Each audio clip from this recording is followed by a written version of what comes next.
rotting man lies on his side with his eyes looking straight through you.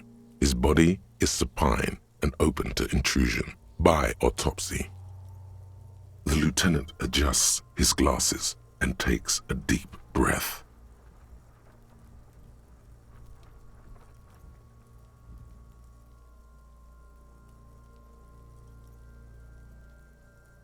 The dead man stares in silence as you crack open the ledger. The bright red paper is covered in boxes and lists, describing the condition of his skin and organs in 3 parts. Above those, an 11-field info form needs filling out first. It begins with, "That's you."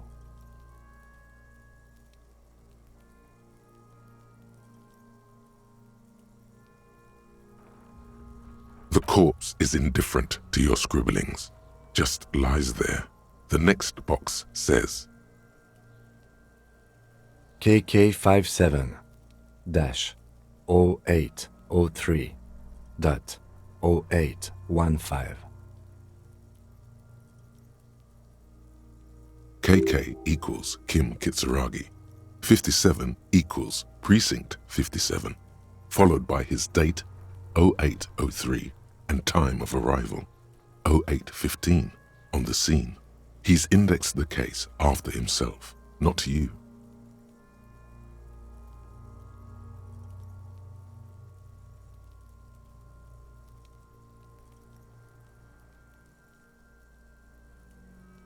That's because he doesn't want to bring up the messy question of your initials.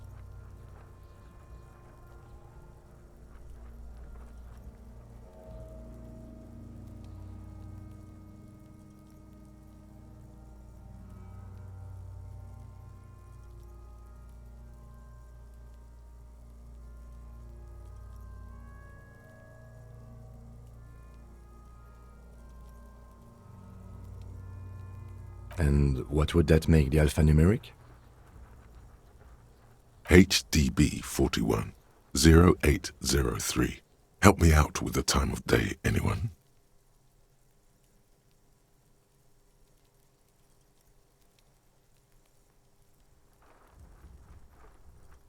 (11:11). It's meaningful. 10:15. It's understated.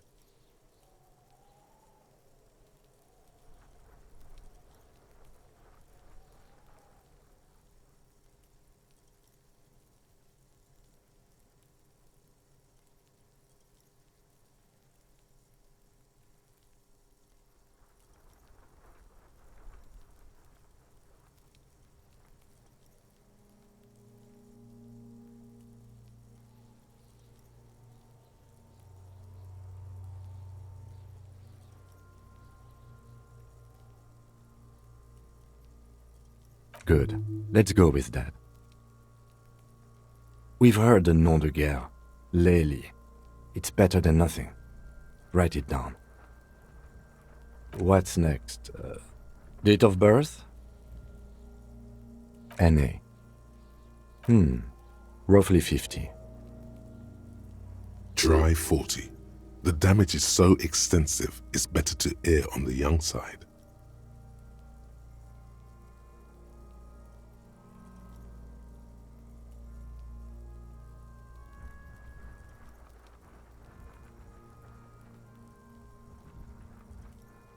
He nods.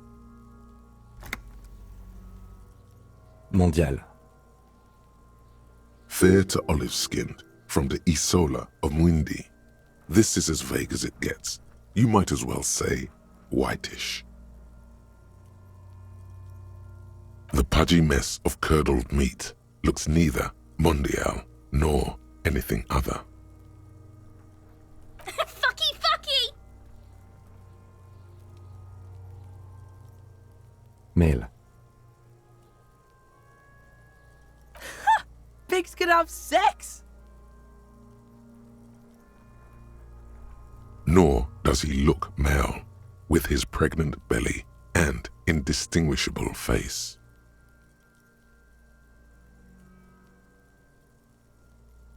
We're still going with March 4th, 51. What else? 9. Body identified by is non-applicable. 10. Case number is the same as the coroner's case. HDB 41 0803.1015 listens motionless with the cargo belt still around his neck. Only one box remains. None, at least not after the initial examination.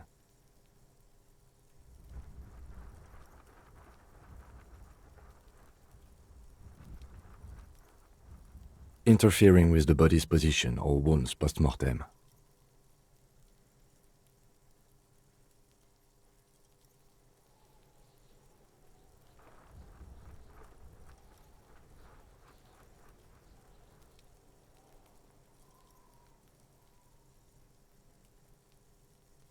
They'd have to have incapacitated and carried him over.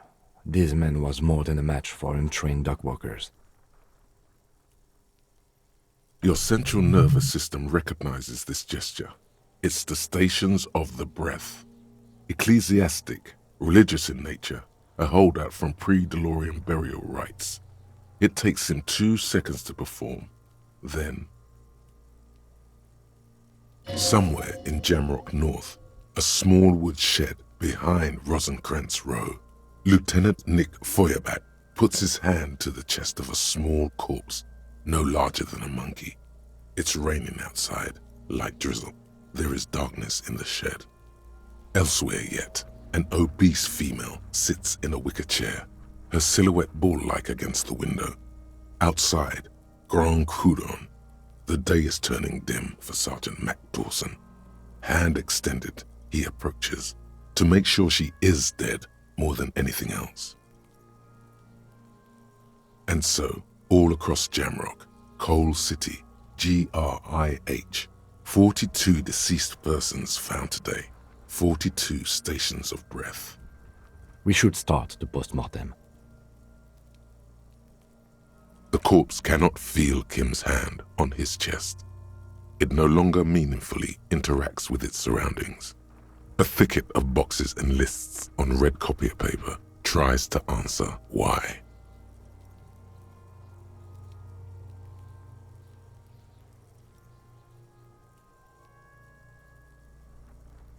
Clothes. The deceased wears armored boots and white briefs. The make of the briefs is Babrodine, I think. Let's see.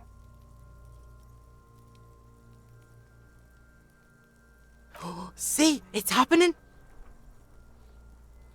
Babrodine, yes. Inexpensive. Size M. Color white. The disappointment is palpable. The red-haired thing was expecting something more lurid. The rest of the clothes have been removed post-mortem by scavengers in order to get to the victim's ceramic armor. Officers are in search of the missing pieces. Removal of the boots is left for processing. It would be clever of you to omit the boots altogether, sire. If you are to keep them for yourself, as you ought to, you have deserved them more than anyone else.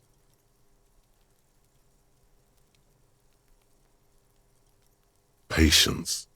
After the autopsy, before the body is taken away, there will be a window of opportunity. After the lieutenant has gone to sleep. I hope this has helped you, my liege.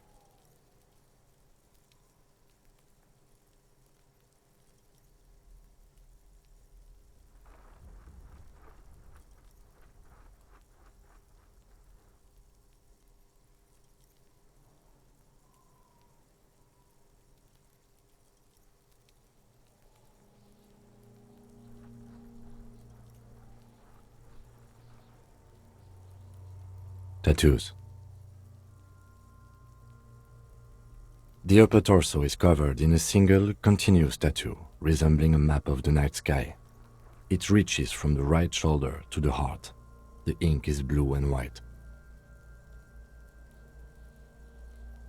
The assistant has a color photograph of the markings. to be added to the case files as document A1. The photo is taken on the scene using a Trigot Mini. The deceased has a belt for airlifting cargo around his neck, tied with a hangman's knot. Color, yellow. Length, 3 meters. There is a buckle on the other end. Well-nourished, athletically built, measuring 1.8 meters. Generally consistent with age 42. Preservation is good. Ambient temperature, below freezing. Body hair is light brown. Distribution is consistent with the age. The deceased had male pattern baldness. Hair is combed back, short.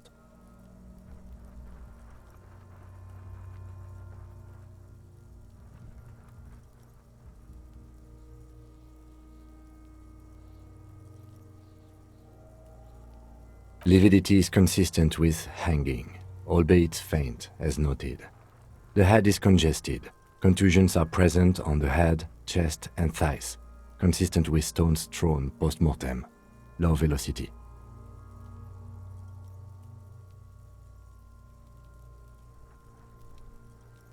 Fucking low velocity? You think Kuno doesn't know what you're talking about? Velocity was fucking max.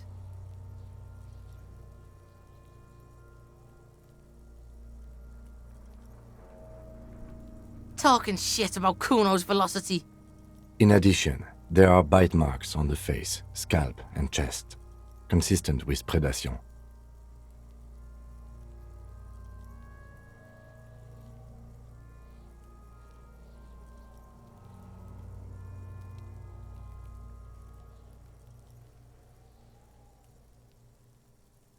Ligature mark.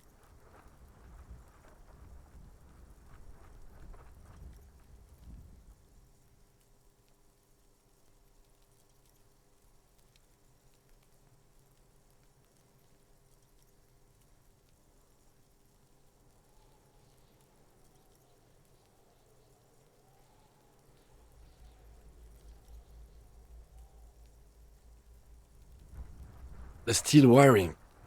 There's too much of it. We need to remove the belt so we can get to the ligature mark. You got just the right tool for that. The chain cutters.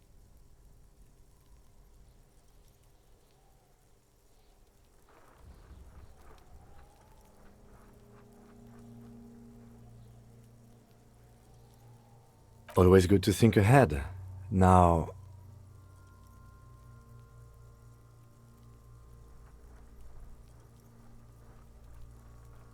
we need to cut the belt to see the ligature mark below. Carefully, with as much precision as you can. See? My pig is gonna fuck his head off. No, he ain't. Your pig's a boring fuck.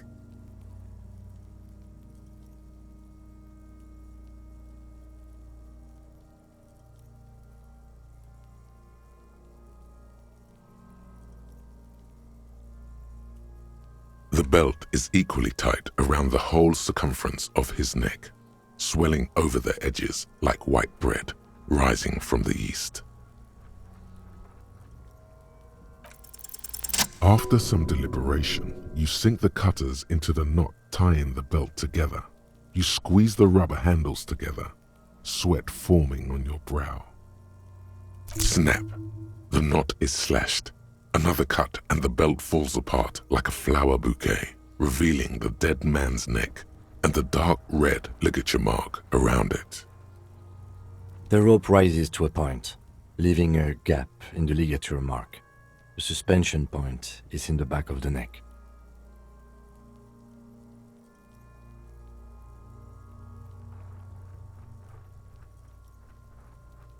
As it ought to. This is where its grip on the curdled meat is gentlest, pulling up. Hemorrhaging is observed on the skin, above and below the ligature mark. The mark is well pronounced, consistent with a drop from 1 or 1.5 meters.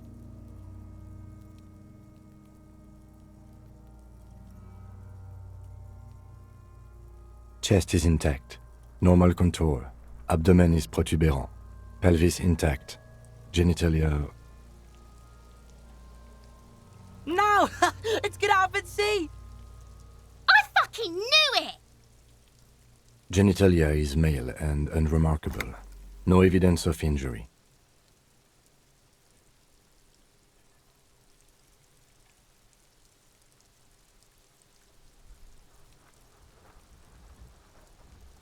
Back is symmetrical and intact.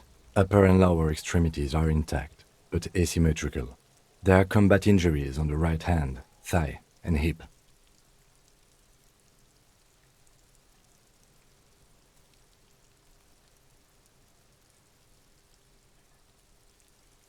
In addition, I see smaller, residual scars, too numerous to count, covering about 30% of his skin. From wounds sustained over 2, maybe more decades, dispersal and accumulation indicates long and active combat duty.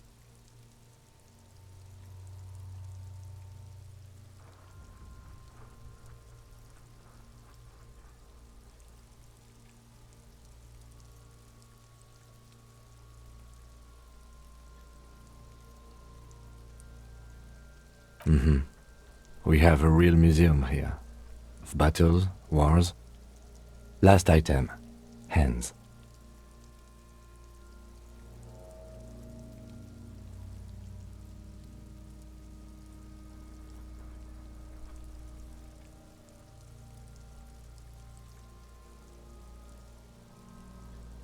Hands are clean.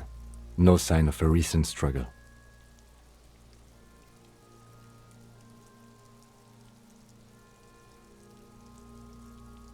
Ooh. That's all for the external. Well done. What next?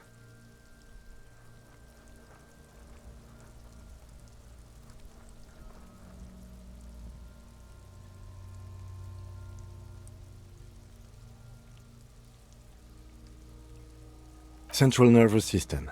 I have nothing. Do you have anything on this man's central nervous system?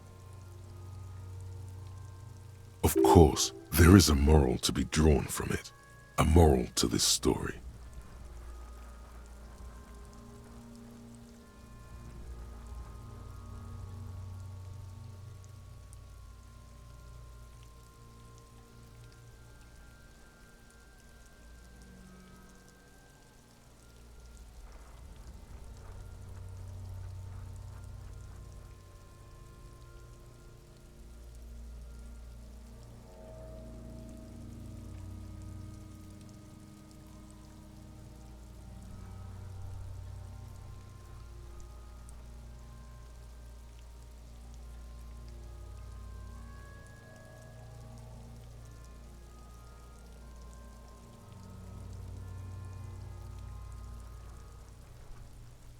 What would that be? The dead man looks, too, with barely contained excitement to hear the moral of his story.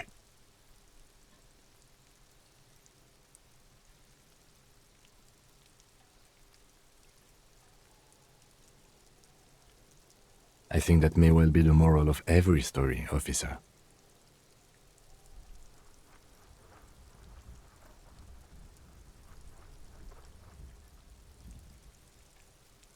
Good. Musculoskeletal. Purge fluid is coming from the mouth. Not injury related. Eyes and tongue protuberant. Hyoid bone. Let's see.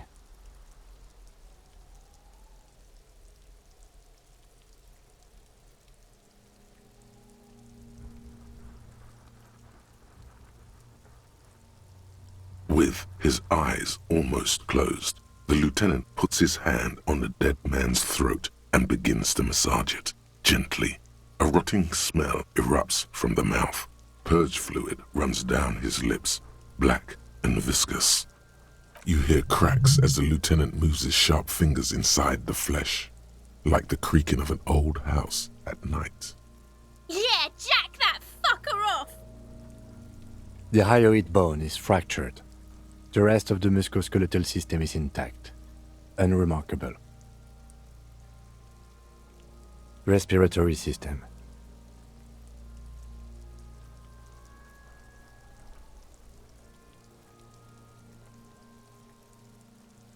Oral cavity shows no lesions.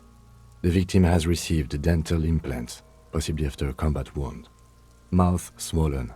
hemorrhaging present in mucosa of the lips and mouth.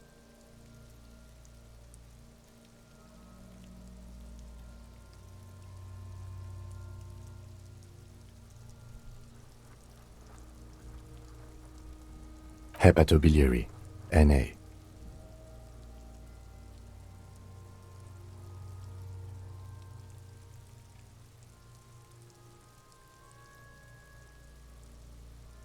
Same for toxicology and serology, NA.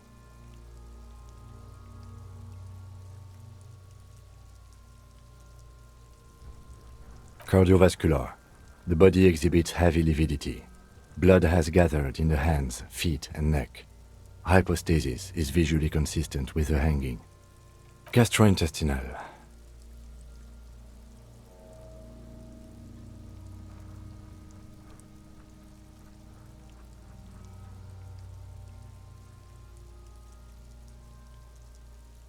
This will do.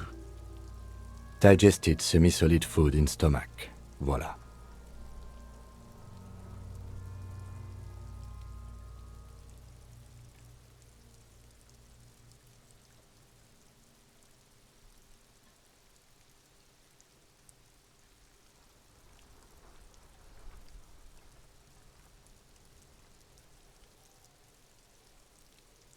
What's next on the list? Let's see. We have bite marks, contusions on the head and chest, and a ligature mark encircling the neck. You'll need 3 fields. Leave a 4th one too.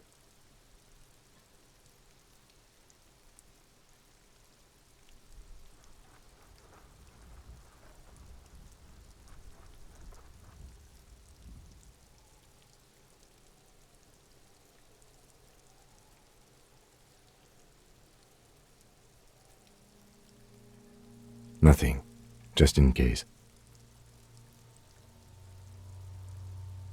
Head, chest, and scalp bite mark injuries. Predation by birds has caused damage to the body. Odontologist does not need to be consulted. And your opinion, officer?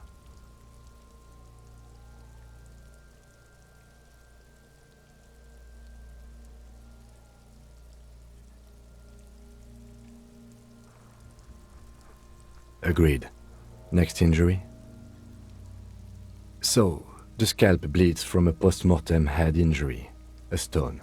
The injury does not have the rim of an early inflammatory response. The perpetrator on the scene has confessed to causing it post-mortem.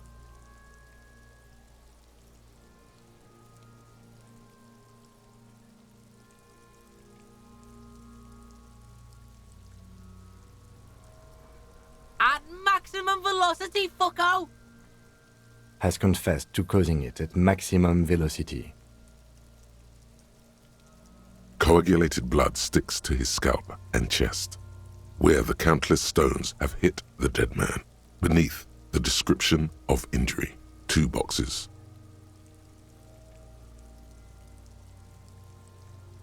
Right. Next. A dark red abraded ligature mark encircling the neck, with a gap on the nape measuring, let's say, 7 centimeters. The hyoid bone is fractured, the cervical column intact. I see hemorrhaging on the skin, above and below the ligature mark. Depth of the mark, 1 centimeter. No signs of clawing on the neck. Below the note, 2 customary boxes wait to be ticked. The man's head jerks to the side. The ring around his neck is visible.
That's it.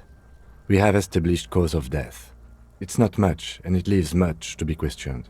But it's a start. Let's wrap this up. I pronounce this field autopsy over.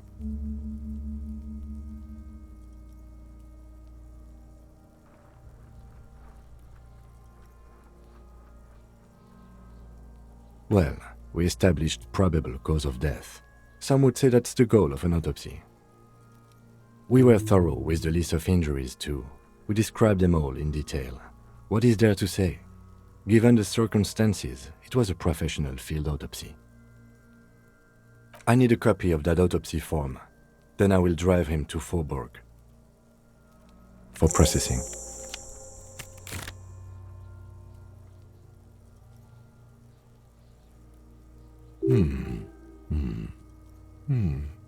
I'm sure we didn't get everything. There's always something.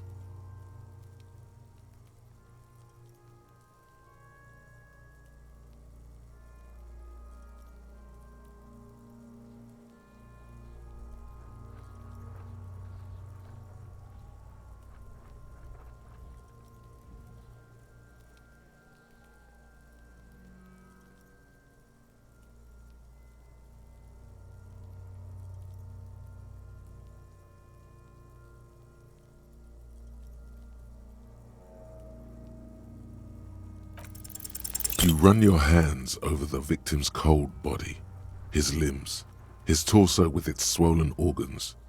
Maybe you should be more thorough.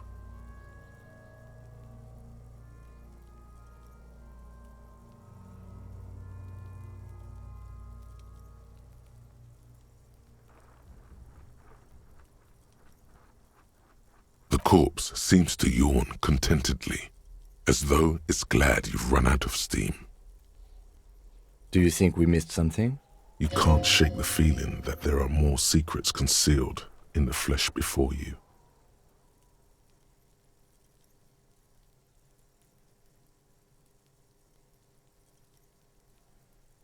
Okay, well, we are in livor mortis here. He is disintegrating. We need to refrigerate the body if we want to conduct another examination, and we need to do it fast.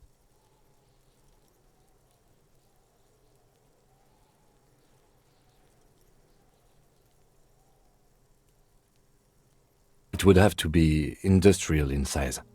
Let's start by asking Gart at the Whirling in Rags and the Fritz store down at the gates.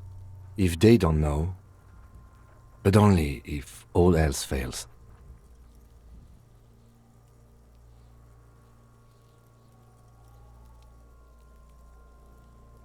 Fuck are you looking at, Beano man? You want a piece of the Kuno? Wanna get fucked?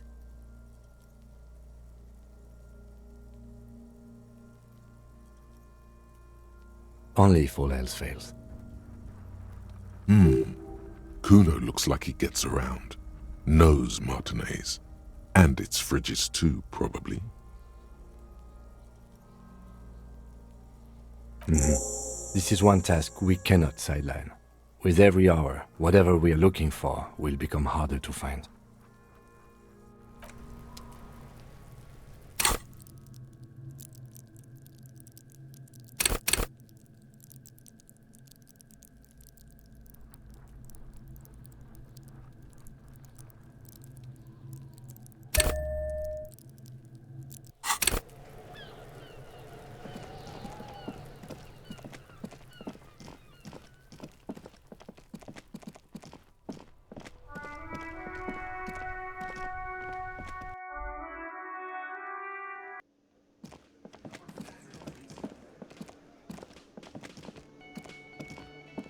Can I help you?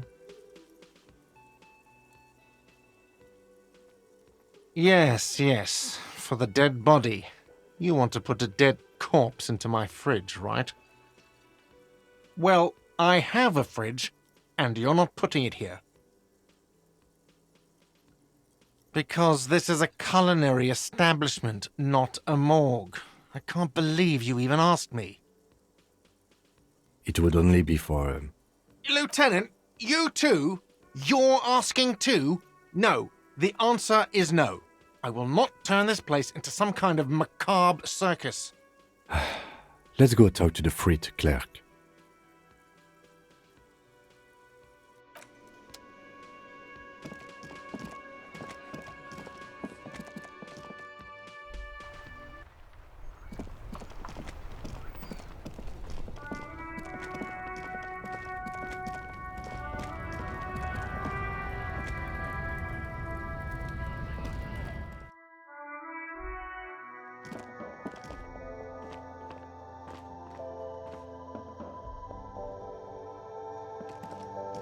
A small cabinet on the wall is filled with various medicine bottles, nasal sprays, and blister packs. They all bear the Saint Baptiste Pharmaceutics logo.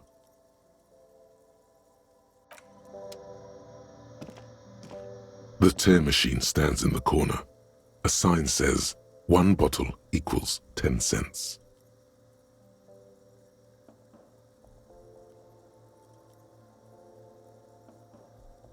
No. You need tear to use the tear machine.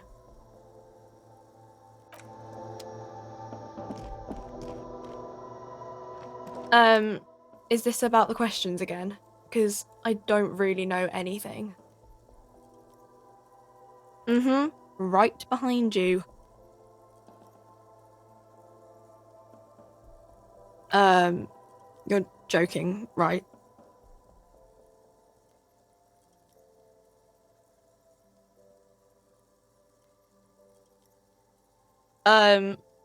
Okay. It wouldn't even fit, you know. Now that I'm looking at it, maybe a glass-doored fridge in a public grocery store isn't the best option for storing a corpse. Okay.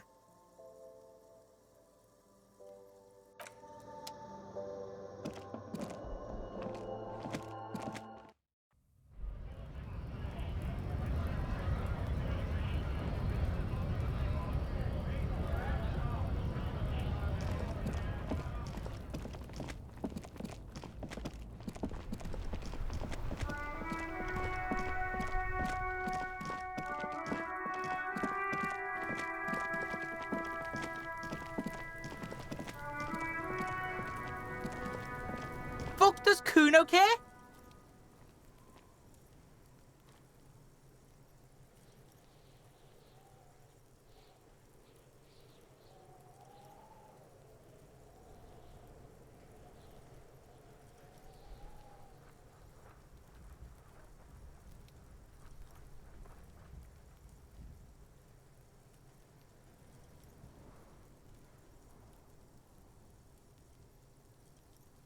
For the fuck imp. Good thing you asked the Kunmeister. Kuno knows a fridge. Perfect for freezing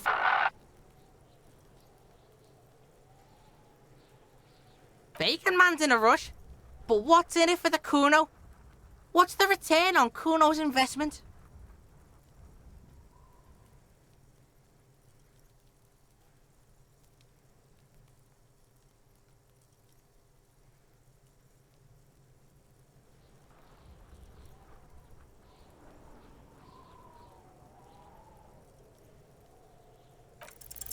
By killing in his territory, someone has openly challenged Kuno.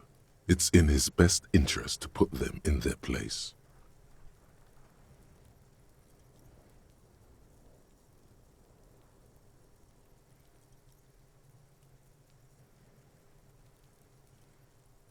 A dark flame smolders in Kuno's eyes as he ponders your argument, wordless, like kings do.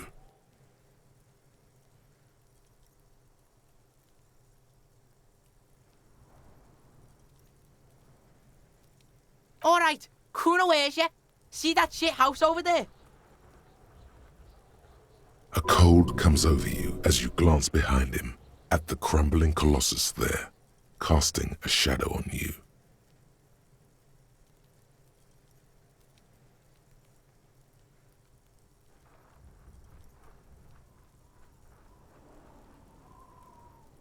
You gotta get in that shit. In there, deep.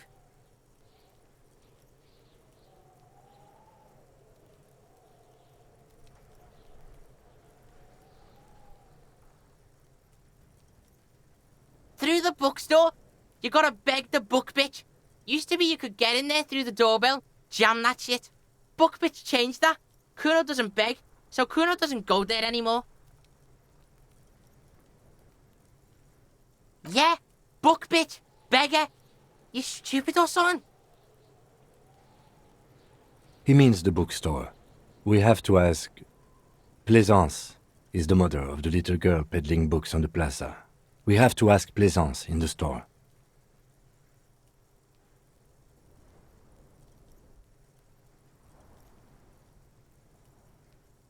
See, the clod gets it.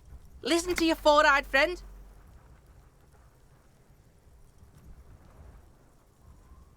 Check the fucking basement, pig. Don't you know anything?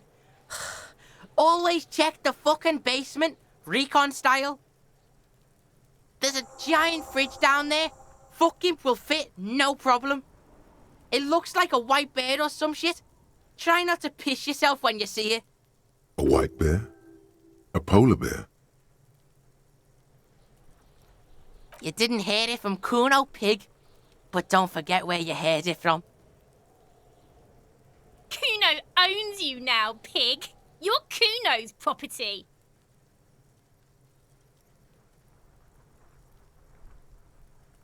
Kuno doesn't fucking care.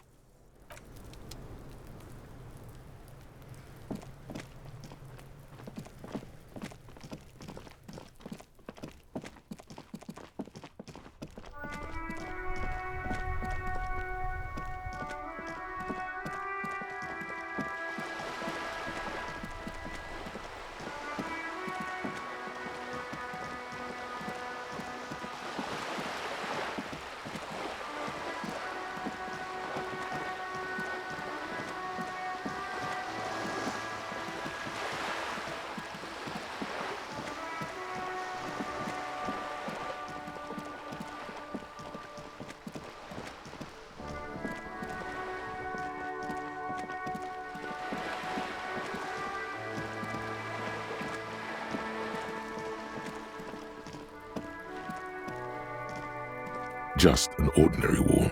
Nothing to see here.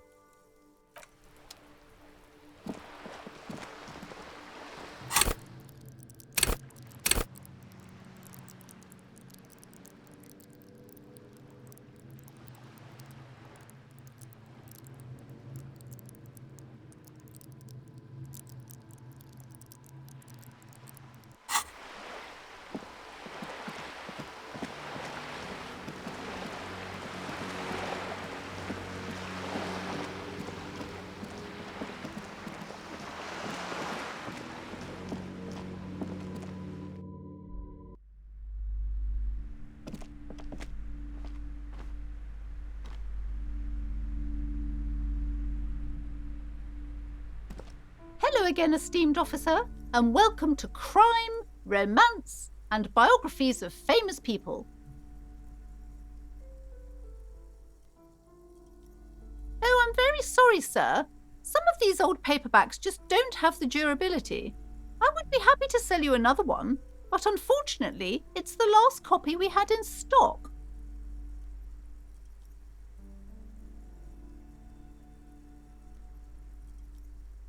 A fridge?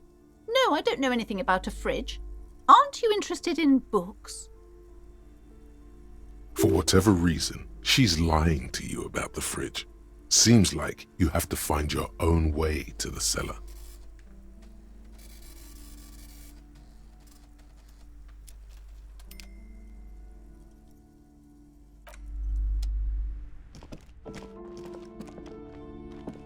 The curtains, tattered with age and covered in dust, hang before you, as if taunting you. Just as you're about to pull apart the curtains, the petrified voice of the shop owner cries out once more. Sir, don't touch that. I told you it's off limits for the customers. Parapsychologically speaking, we're done if you decide to open them. I won't be held responsible for the consequences. It's too dangerous. She looks away, mumbling. Why is everyone always messing with the curtains? Why can't they just buy books like normal people?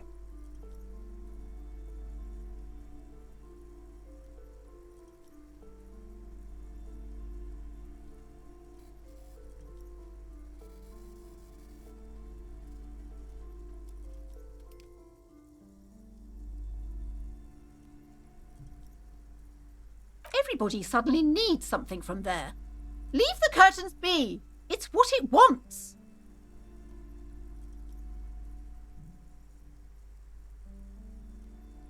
Why? It's not like anyone was killed there.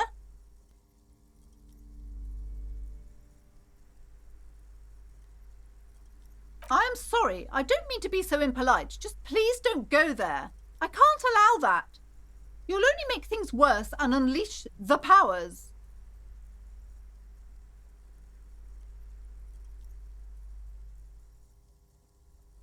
Thank you. Let's just talk about this first, all right?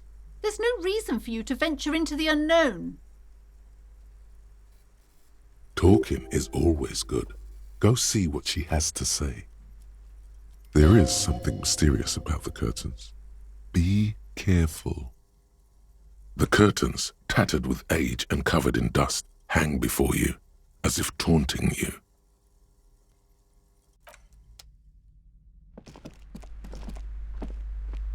Hello again, esteemed officer, and welcome to Crime, Romance, and Biographies of Famous People. I already told you, it's just a storage room for employees. I don't understand why it's so important to you. Just let it go, officer. Go buy some goddamn books. You're supposed to be drawn to the books. She recites it like it's a poem, or like she's playing a role she's grown tired of.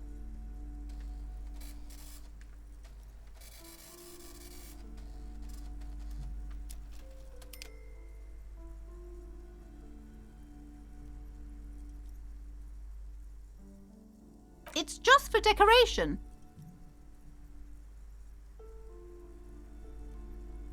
Okay, fine.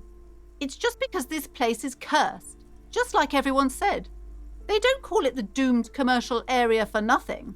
Are you happy now, officer? Happy that you've ruined everything? Host of hosts, she prays. Guard me and my honest business venture from the curse that lurks behind the curtains.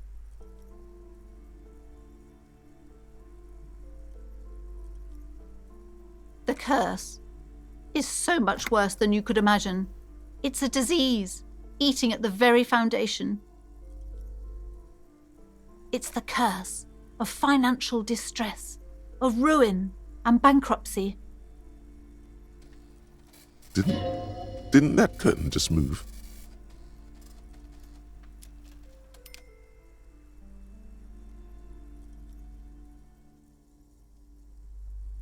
But officer, there's nothing natural about entire companies declaring bankruptcy.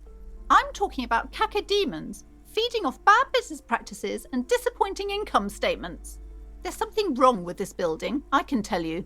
Ever since I arrived, I've sensed an eerie lingering presence, as if I was unwanted here.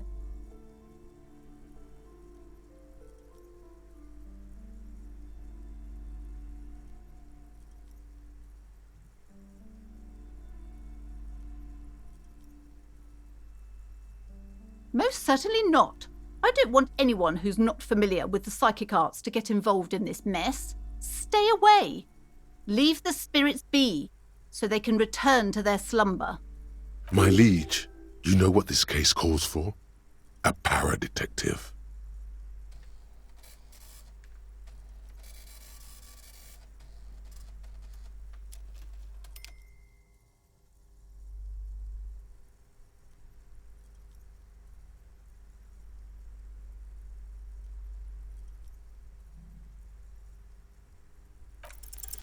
Slither up to her, you silver-tongued fiend. Show her what world-class perfidy looks like.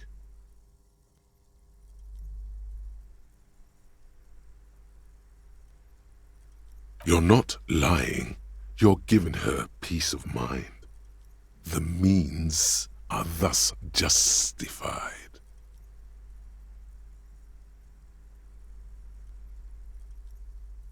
Are you sure? Don't think I haven't seen charlatans before.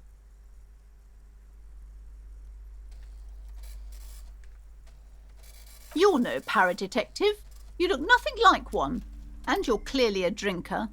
Pardon me for being so blunt, but You look like one. The lieutenant keeps his usual stony calm. He silently picks out his notebook.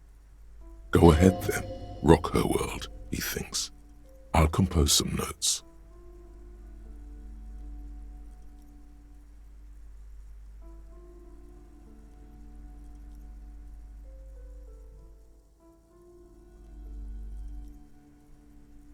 how do you know all this? Here we go.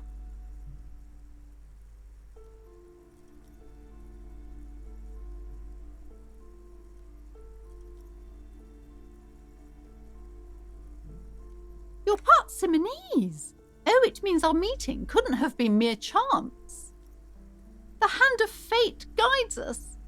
But I am not the only one at risk. I have to think of my daughter. You are certain you can help us? Keep us safe? I can't allow any collateral damage to hit us.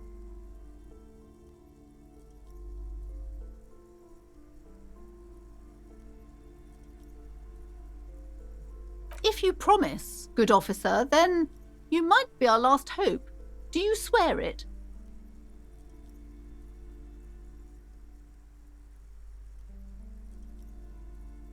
Thank you, sir. There's one more thing I haven't told you about yet. The entity. Do not act surprised. You know of these things, sire.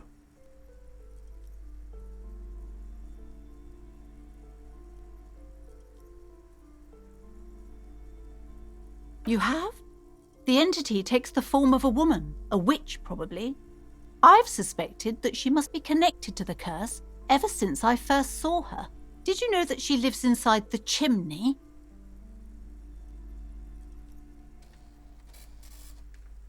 Yes, that chimney is part of the building's central furnace, and it's enormous.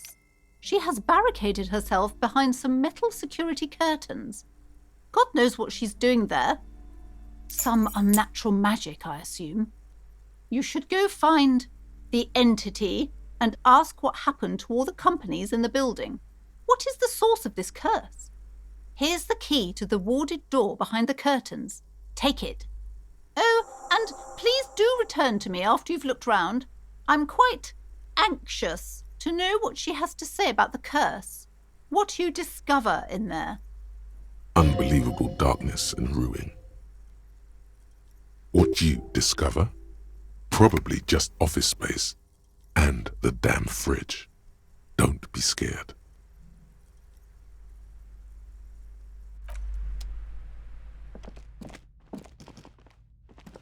You see a set of tattered curtains blocking the way to another room. A strange cage-like trinket dangles from the curtains. You see a dimly lit room full of dusty furniture and trash. A doorway stands in the back, covered in dozens of scary little Simonese wards, your shadow looming over it like an omen. Oh!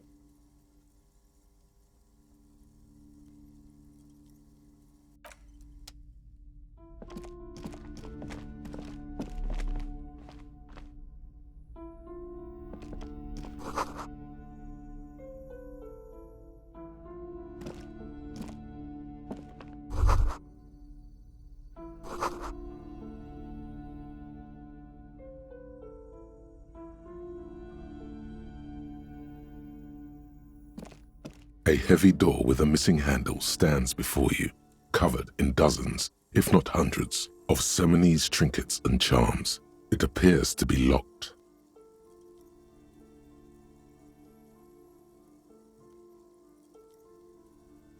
After exerting some force, you manage to turn the key. It's eerily silent. The door slides slightly open, letting a draft of cold air into the room.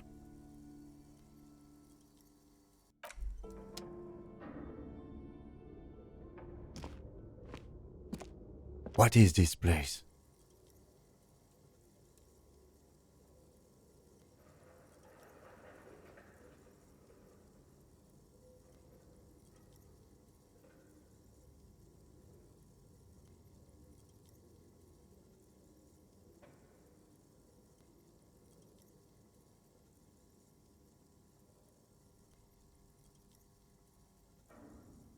Yes, but no one's been here in ages. I doubt the electricity still works. Good thing we have a flashlight on us. Don't forget to take it out of your bag before we move on. Some specks of dust shimmer in a faint beam of daylight falling from the window. Other than that, the room is dark. An eerie feeling rises in your chest.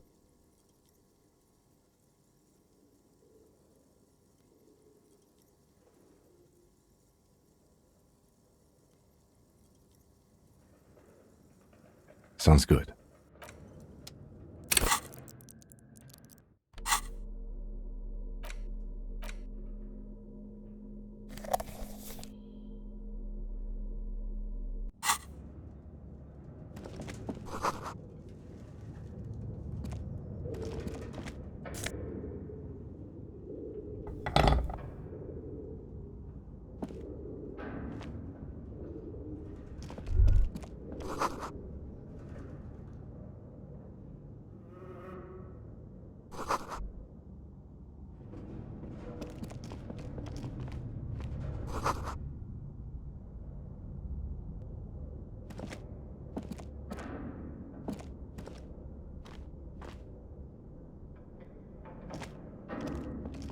A barbell lies on the floor. The color has worn off its weight plates. It's 60 kilograms. Your triceps hum at the sight of these weights.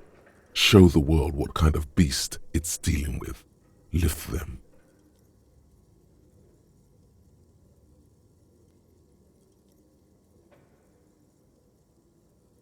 There are no collars on the barbell. This is a safety hazard. Why does it feel so familiar?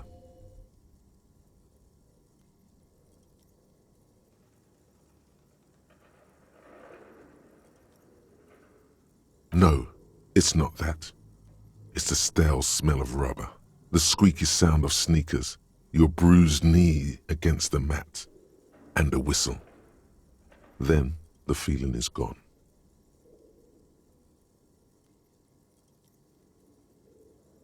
It's just a memory.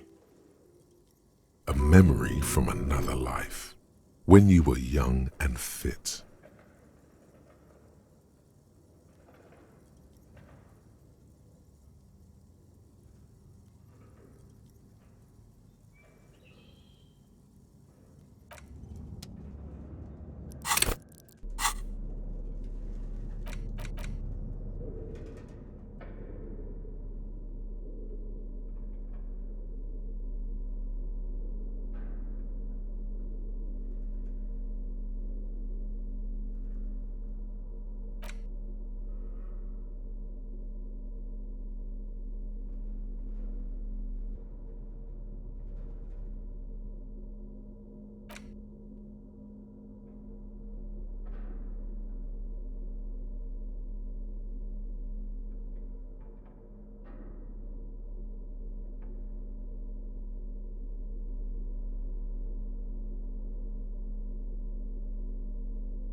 The barbell waits patiently on the floor, like a dog for its master.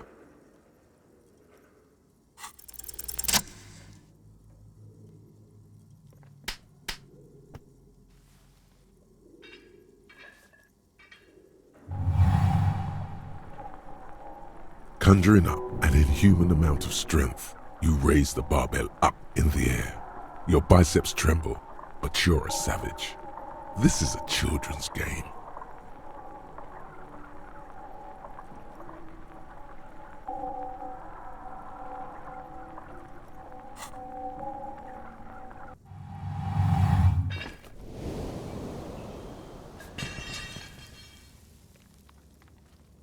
A warm wave of accomplishment washes over your head as you drop the barbell to the floor. For a moment, it feels like you're strong enough to succeed. at anything you ever set your mind to.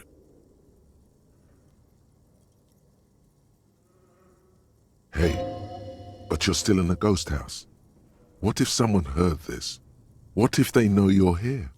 Good technique.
It's dark.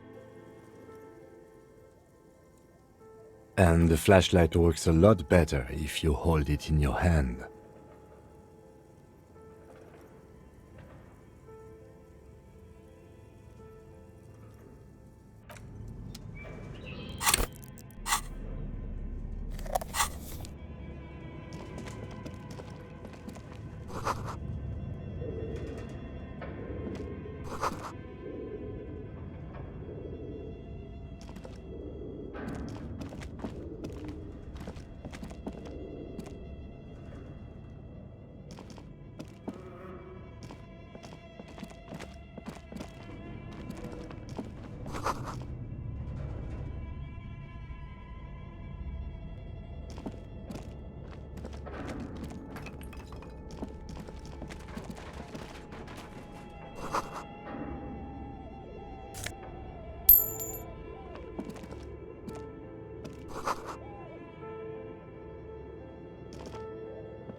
Your flashlight slides over an old green chalkboard covered in scribbles, sketches, and schemes like some ancient cave mural.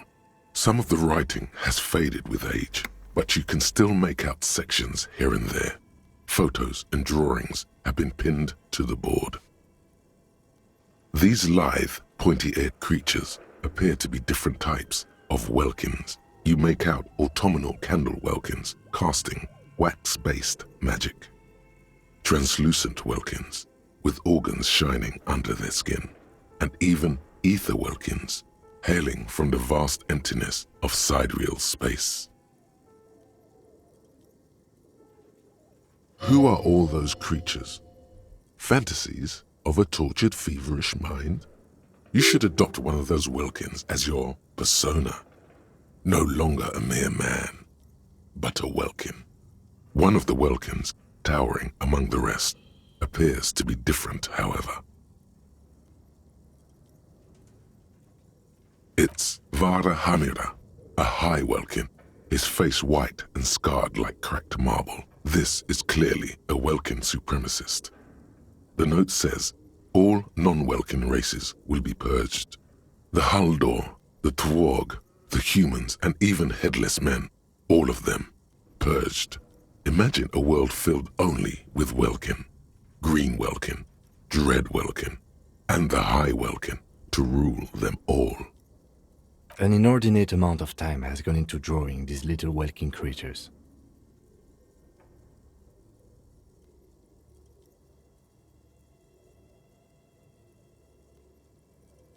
Some people really like building a world, I think, even if it's just for a game.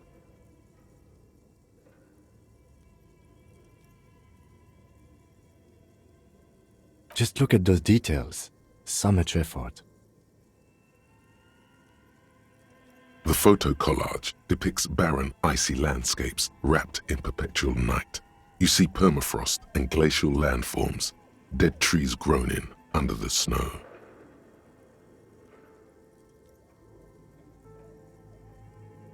Entire oceans have been frozen from shore to shore.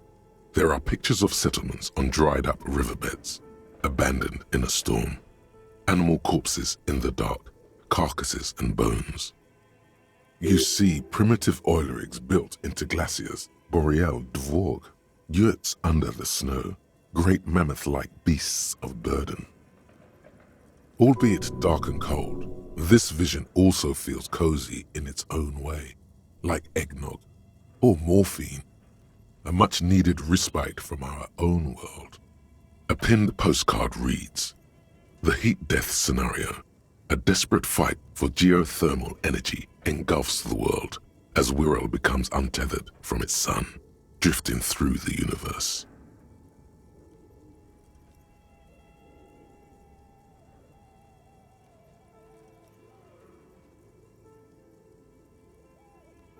This is a monthly calendar from the year 50. Cryptic words like sprint, daily minimi, and GPI span the marker-drawn grid, the grand scheme of production and money. It looks a bit like an academic calendar, only much more brutal. Minimi stands for a mini-meeting. It's part of a bigger framework for managing work called RUN. Station 41 tried to implement it a few years ago, but failed.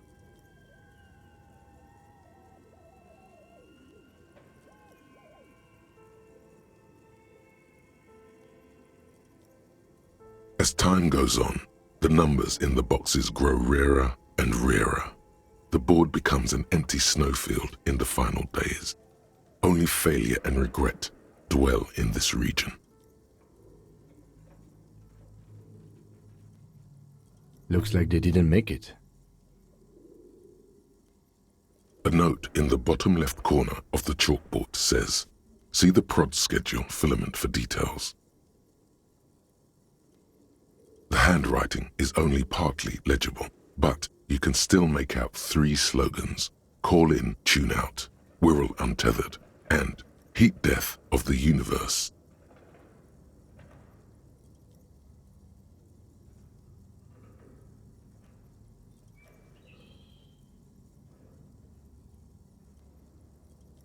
The full text reads, "Heat death of the universe is the new black."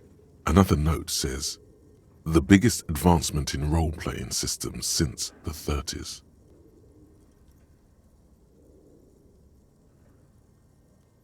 Outside, a cold wind wraps the building in its bosom. Snowflakes in the wind. An old woman passes what the locals call the doomed commercial area. She tries hard not to look at the bookstore windows. It's unwise.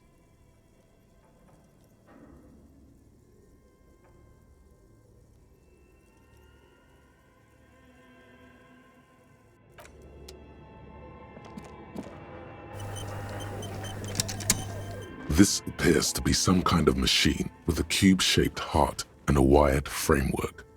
The keyboard has a rectangular on-off button. A piece of paper still hangs from the printer. The radio computer.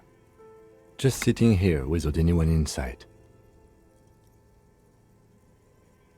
But we are looking for a fridge, and we are pressed for time, so... On the other hand, it's not that I'm not interested in abandoned radio computers. Maybe the body has stopped decomposing somehow. I don't know. You're in charge of this expedition, officer.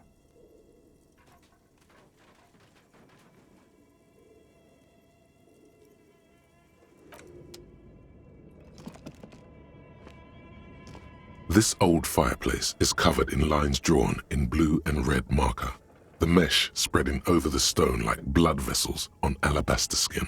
It looks ghostly and strangely ancient. The whole thing resembles Kadran mosaic tiles. Very pesantic.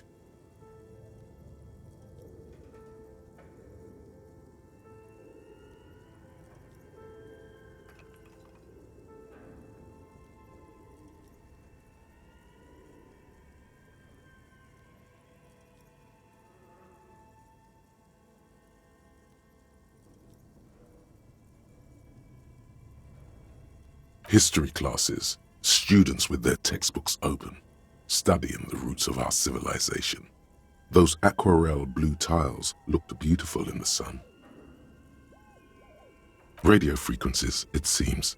UKV 123.6, UKV 123.7, UKV 123.9. Some written notes, too, sparse and cryptic. Unclear. It looks like a cardiovascular system split into veins and capillaries. Very advanced.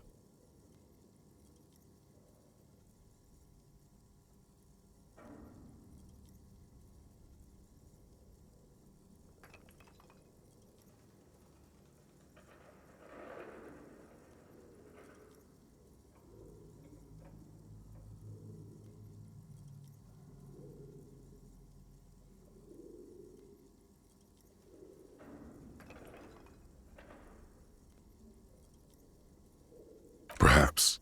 The web is comprised of radio stations, all lead back to one red heart, titled the Game Master Frequency. A note says, this one can listen in on any station it wants.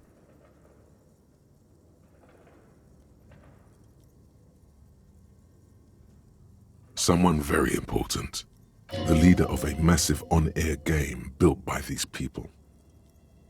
A conductor for the hundreds of story threads that pass through the Game Master's frequency. Whoever decides to call in to a call-in station, it looks like. A list of names under the stations suggests people across 6 Isolas would be playing. Muindi, Insulinda, Kotla, Grad, Samara, and even Il Mara. There's no way a little basement studio working here could pull anything like this off.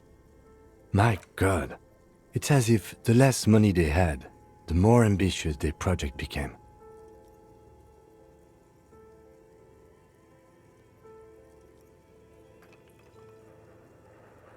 The schedule. I know doom when I see it. The company was running out of funding.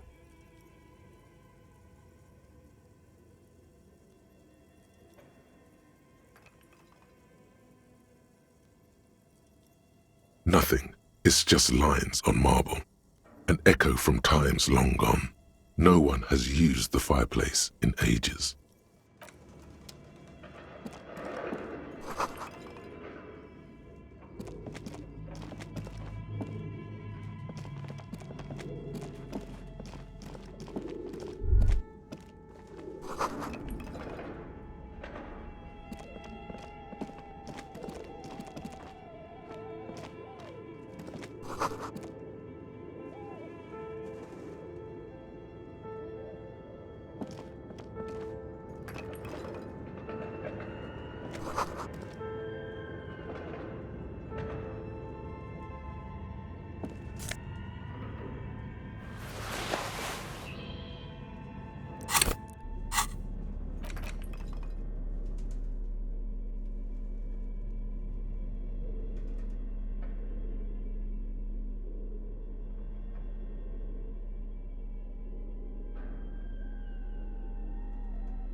A thick layer of coal dust covers the furnace, coloring it pitch black. Looks like this furnace has a face, and it's a face of agony.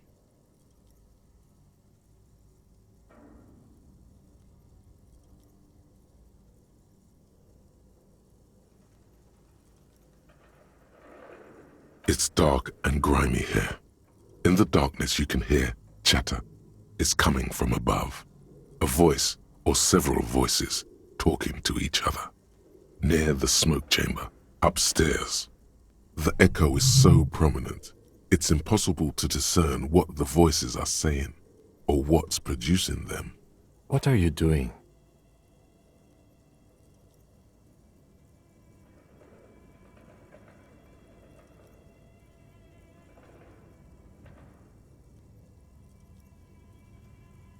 Wait, really? You should investigate, see if someone's upstairs.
A few bricks have fallen off, revealing a compartment behind the wall.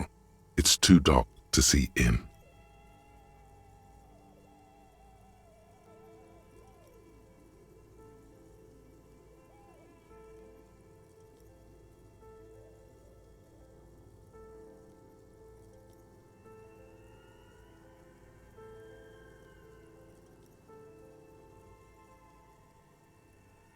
There is, yes. And there also appears to be something inside the hole.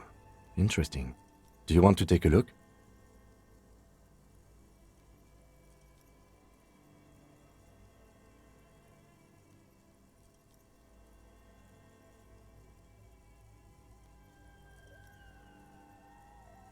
Your hand reaches deep into darkness and spiderwebs. Rummaging around, you find rusty rifles hidden away. Most of them are rusty and inoperable, like the rest, but one catches your eye, a bolt-action model with a fine wood stock, in better cosmetic order than the others. That's a rare sight. Seems to no longer be functional, but still a beautiful thing in its own way.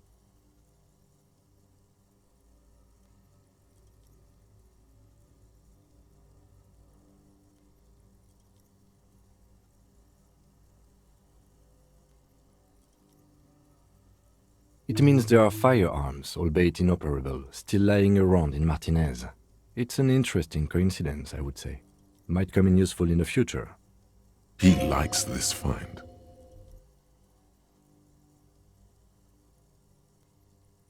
Seems like an old bunker from the revolutionary period. Look at all those rifles. Must be an old weapons cache.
Two cables are plugged into the breaker box. The red one leads off into the darkness, and the black one to the ice cream maker nearby. Don't rip the red one out. You'll awaken the ghosts.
You see a terrifying ice bear with a strange compartment in its belly.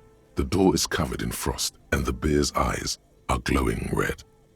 The bear looks oddly realistic. Is it taxidermy? A gust of freezing cold air rushes to greet you. You hear a low grumble as the bear regulates itself. This is the inside of a refrigerator.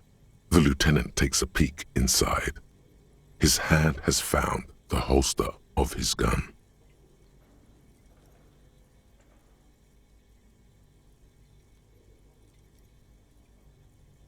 Of course, a giant ice bear-shaped fridge.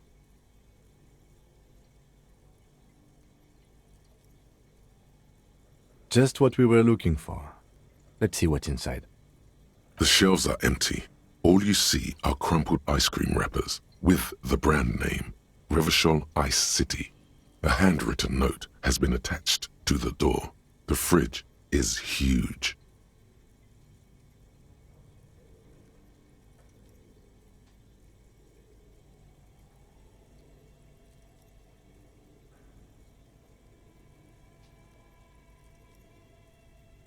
A friendly cartoon bear smiles back at you from a glossy cellophane wrapper. It looks nothing like the fridge. The paper still smells of vanilla and chocolate. You pocket the note and the little fridge magnets keeping it on the door.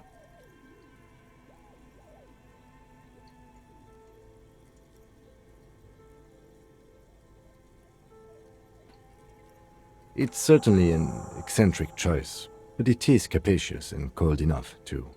But the optics on this are awful, he thinks. We need to be as silent as we can. Your visual confirms you could fit 2 more bodies in the ice bear fridge. Shall we go and get the body, then? I'll take the head, you take the feet. The stairs won't be easy, but we'll manage. The 2 of you, easily. The body is heavier than you expected and stinkier. It takes half an hour to get it down to the basement, then 10 more minutes to stuff it into the fridge. The lieutenant takes a step back to admire your handiwork.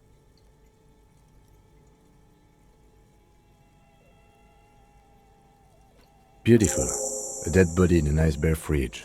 This is some of the best police work I've ever done. You have created an ice bear sarcophagus. You've definitely earned a drink after this, perhaps even some pagan rites.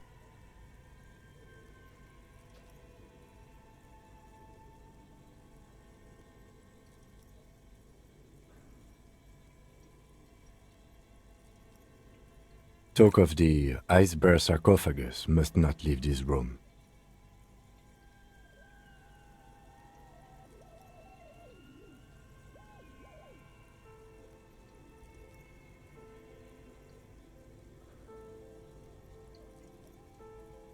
As impressive as the fridge is, this is a small victory, among numerous defeats.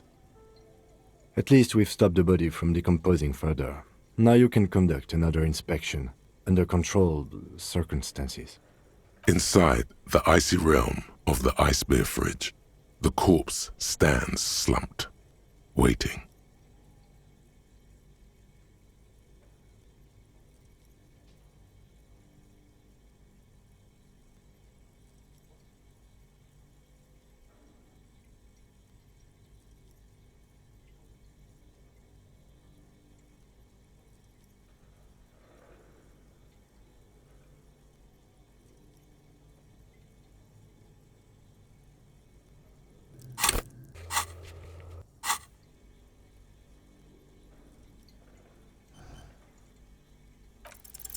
Your arm reaches out and your eyes close, as if by their own volition. It's dark all around. You feel cold, dead flesh through the latex glove. It's right under the palm of your hand.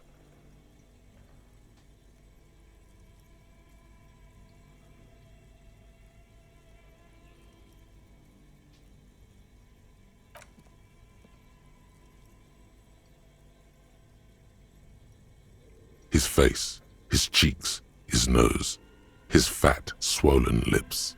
Like a rubber spider, your gloved hand crawls on his features. Everything is silent, all around.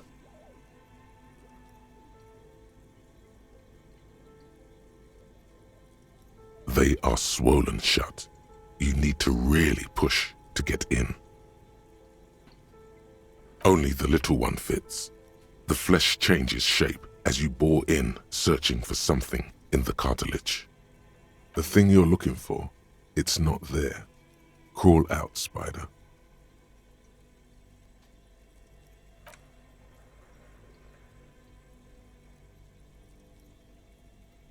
The oral cavity is cold and moist.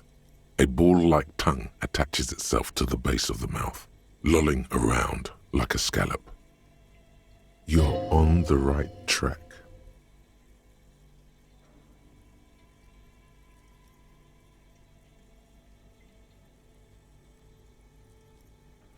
A vision of black and dark red death, pried open by your hands and studded with teeth. Looks like he's laughing. Death fumes rising from his throat. And there, in the back of his mouth, above the bell of the uvula, right in the soft palate.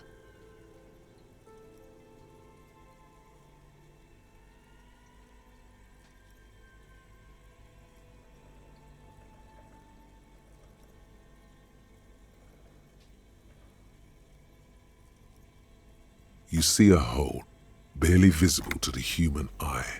It is swollen shut, almost vanished. No larger than 0.4 centimeters in radius, the edges appear darkened.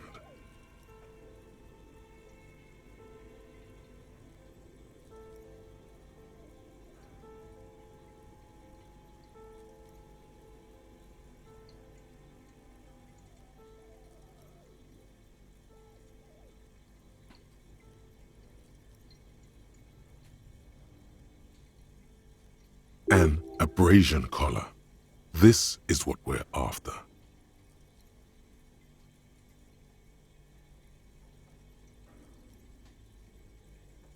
Abrasion collar.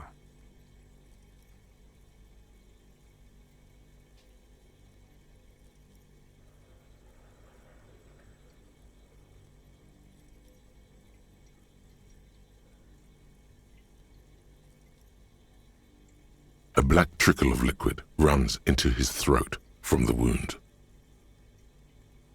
Your index fits right in there. A tight tunnel of flesh opens up. Tissue damage. Wide enough for 2 fingers.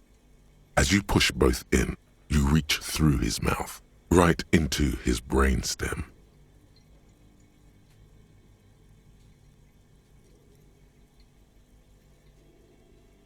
The basal ganglia feels clumpy. What entered here has torn apart his reptilian complex. This man will never sleep again, never wake. Your yellow fingers slide into the remains of the limbic system. There is no resistance. It's gelatinous. The slug-like structures are damaged too. The tearing extends deep into both hemispheres.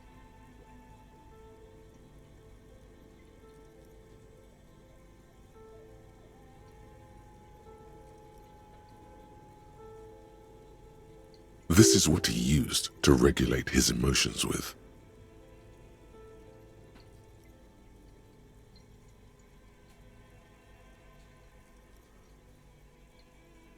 The lieutenant answers with the sound of his pen on paper. Your fingers are all the way in now, reaching toward the inside of his skull. The cavity goes further, but the entry wound isn't wide enough for the rest of your hand to follow. All the muscles in your body harden. Time to enter him.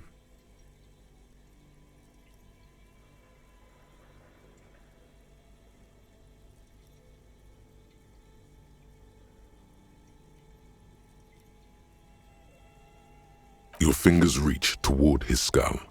His cerebral cortex feels like jelly. Cold jelly. Strange fluid streams down your wrist as you push deeper until you feel it on the tip of your finger. Ice cold serrated metal. Its edges cut right through the latex and into your finger.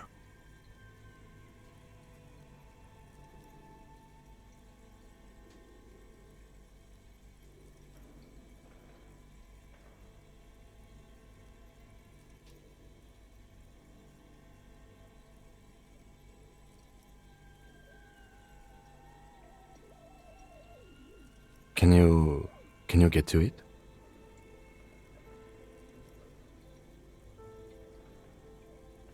There's a tiny crack, a protrusion in the cranium, right in the back of his head. Your finger must be pointing straight at it, from the inside.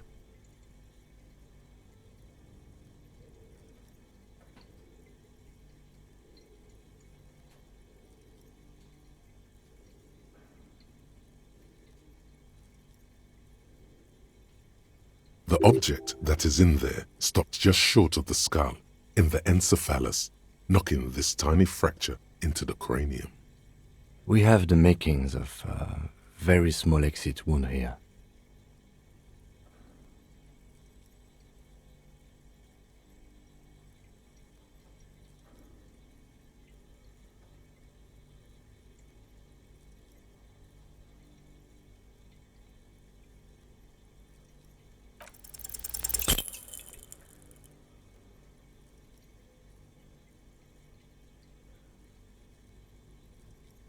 You push your hand further in. Whatever is in there keeps rolling between your fingers as you beckon it to come out. Out comes his small folding knife. The lieutenant moves its blade across the man's skull, searching for the exit wound. Withdraw your hand 4 centimeters, please.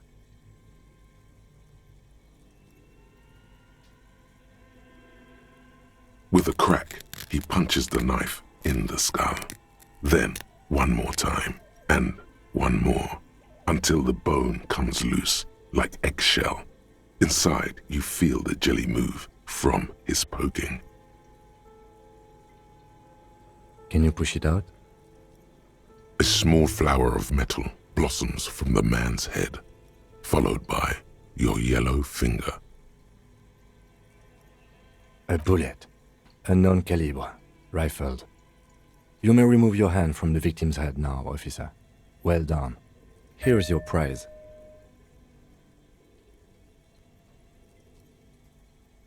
We need to add an item to the injury list. Injury number 4. Oval entry wound with an abrasion color.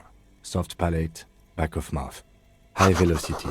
Temporary cavity in brain tissue. Small exit wound on the occiput. How does that sound?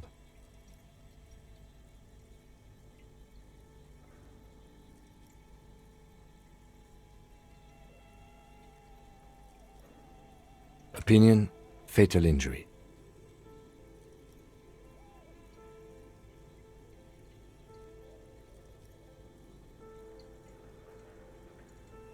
And one last thing, we should amend injury number 3, ligament mark. New opinion, non-fatal, post-mortem. treatment.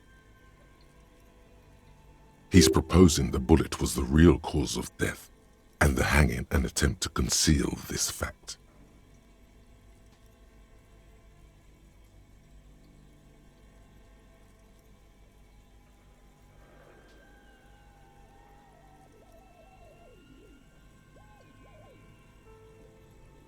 Yes, and the belt around his neck, the hanging, even dragging him to the yard.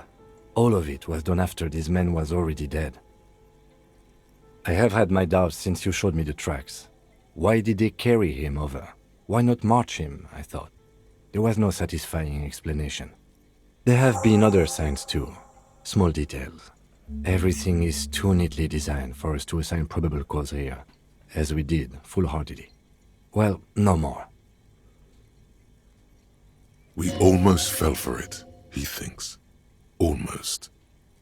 There is, of course, the very real possibility he was both shot and hanged.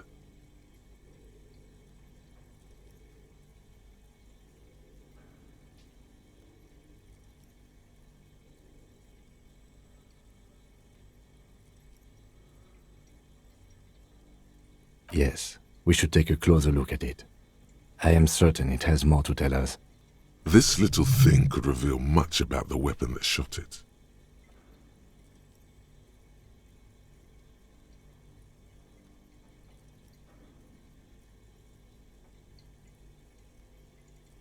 We bag the corpse and carry him to the holding pen of my kinema. I can transport him to processing myself, but I will be gone for the rest of the day. Work on the case. Tend to personal matters. Try not to do anything too dangerous. An officer needs backup in a neighborhood like this. I'll leave that choice to you. And one more thing. Great work, detective. After you bag the corpse, Lieutenant Kitsuragi will leave the party until tomorrow morning. You can do side tasks and even the main case, but it might be more difficult. Plan his exit accordingly.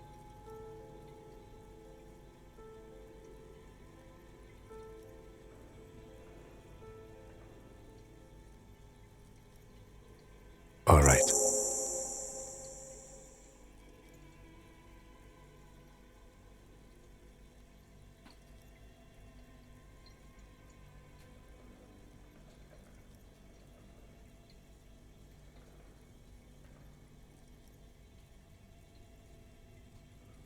There go those beautiful enamel boots. You will never own the full set now. May they rest in processing. I will need a little help carrying him. You take the hands, I'll take the legs.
fuck does Kuno care?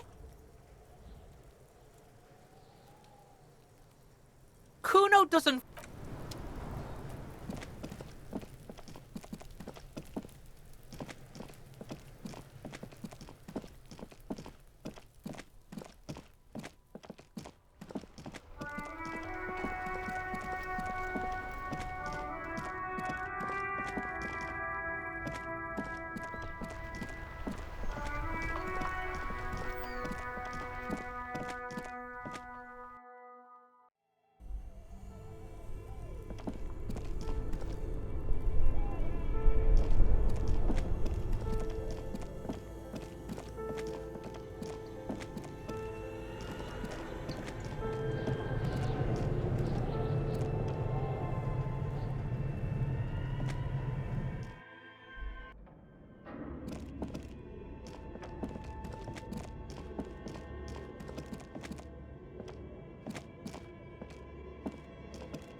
Looks like someone tried to reconceptualize their business here.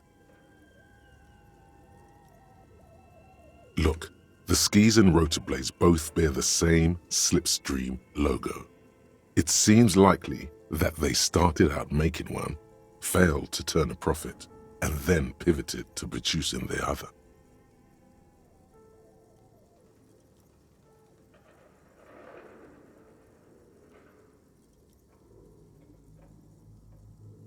That's a good question.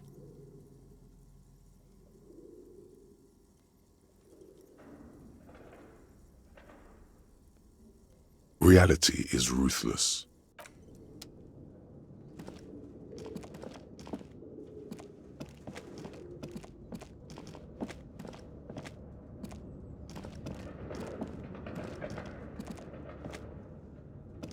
An iron safety curtain curves before your eyes, folded like a bellows.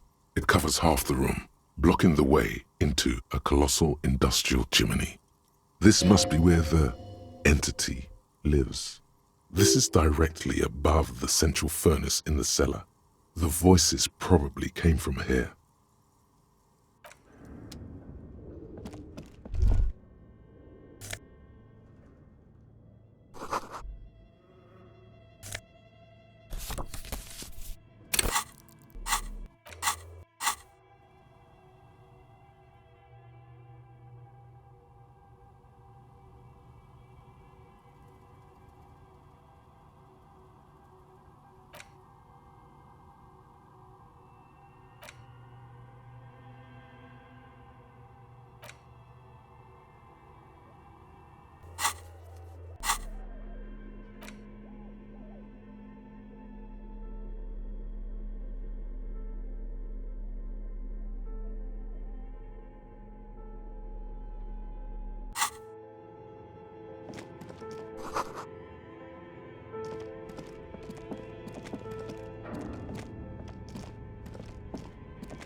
The barbell waits patiently on the floor, like a dog for its master.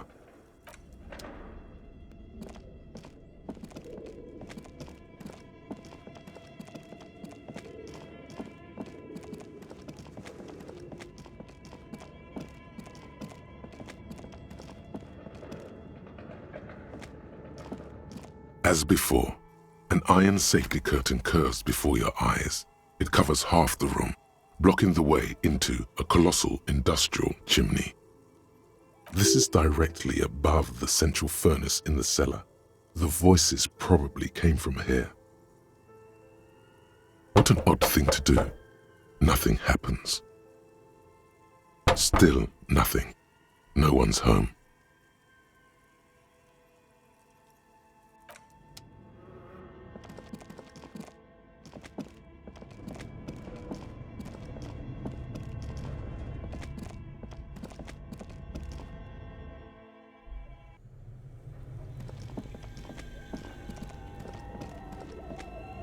A thick layer of coal dust covers the furnace, coloring it pitch black. Something breaks loose in you. A mighty bellow echoes throughout the chimney's depths. The chatter of tiny voices above suddenly cease. Then, Hello? you've awakened the entity.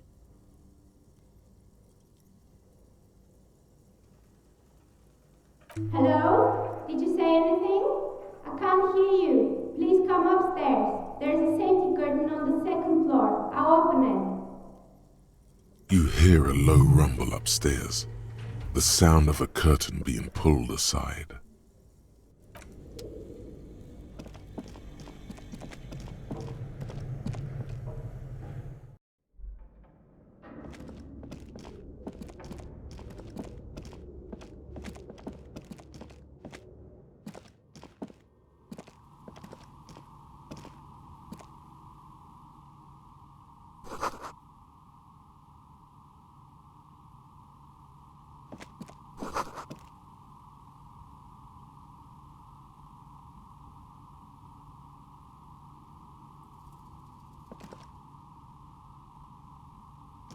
Hello, I'm Nia.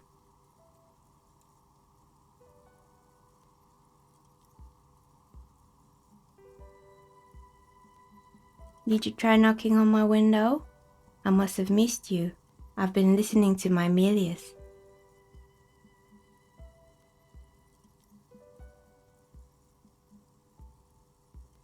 So what kind of dye are you looking for?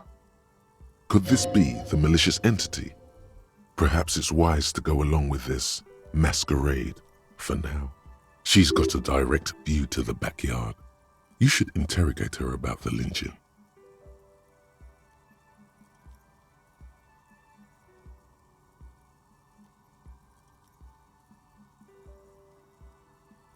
Yes, Amelia is like a call-in station.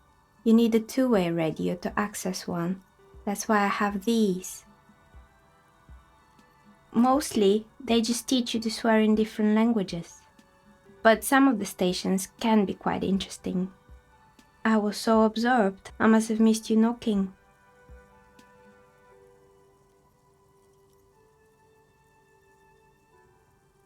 I'm a novelty dice maker. Tell me the name of your role-playing system and I'll make the die you need. That's why you're here, yes? As she speaks, her bone-like fingers fiddle with a ring.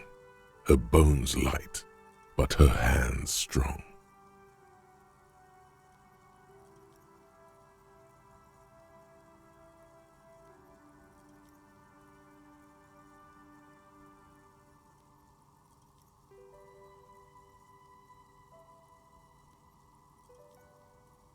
Very good. My rate is 10 real per set, unless you want something really unusual. Take a look around and see if there is any particular stone you want to use.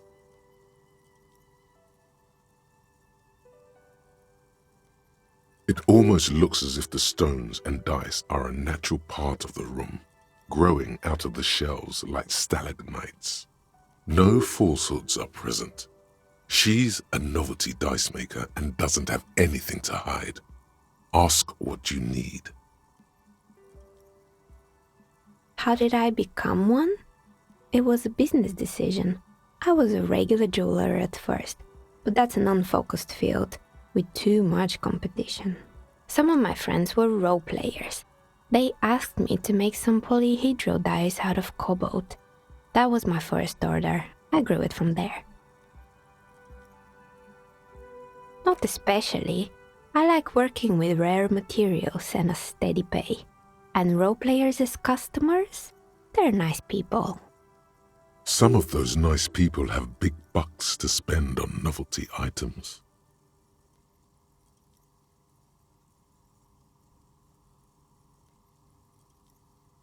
Of course. Tell me what you have in mind.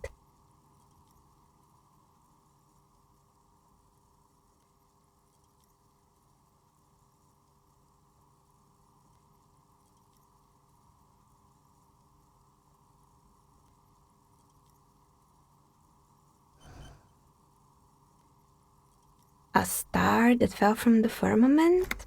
Those cost more than 7 real. Are you sure?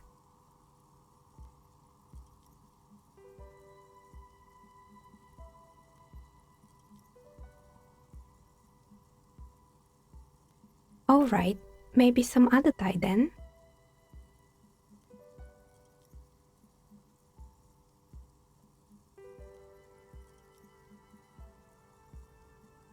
No need to rush. Take a look around, see if anything inspires you.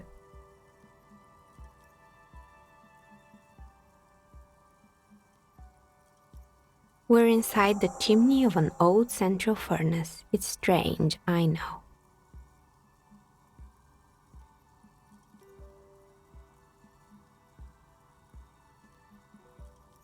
But when I arrived here, all the other rooms were taken, so I had to build myself a makeshift home. Besides, I don't really have to pay any rent here, so that's a plus.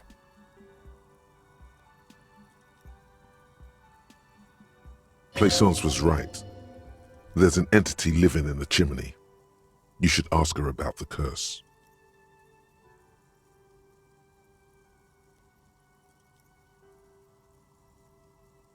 I've heard the stories, but I don't think those stories are true.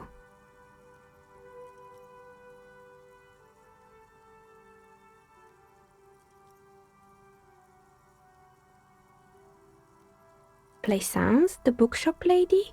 I've heard that her business is doing rather well. Have the energies spared her somehow?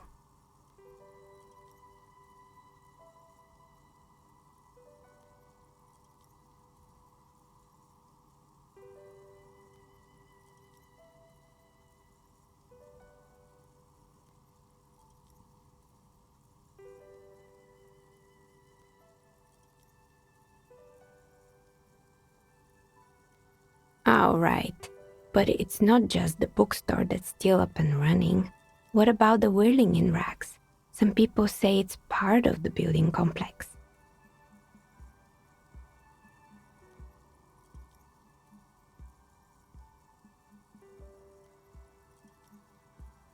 And then there is me.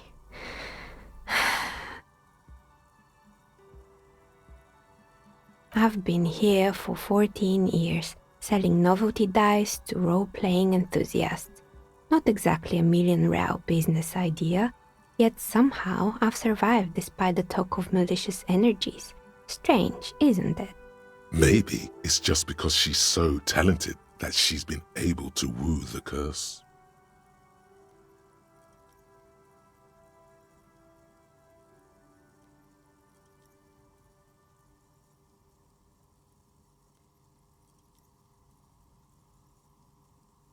Malignant entity? What does that even mean?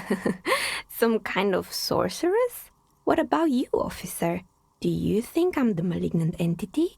Time has come to face the source. Fear not, for the forces of the universe are supporting you in this psychic quest.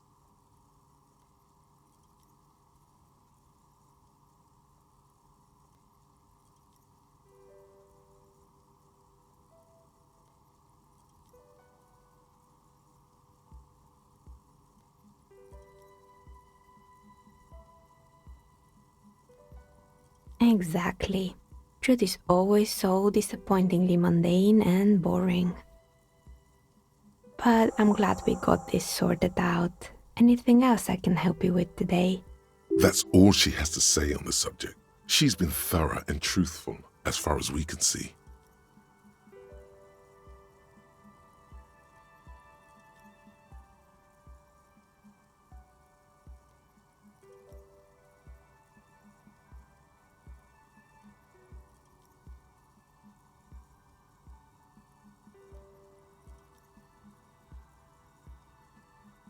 More or less. Are you interested in anyone specific? Oh, quite a lot of them spring to mind.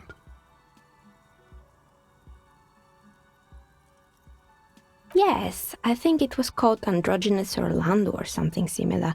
They weren't a big hit around here. Turns out that working class men don't like genderless haircuts. They're scared of that word. You wouldn't like it either. The others would laugh at you. A bit of experimenting every now and then isn't bad.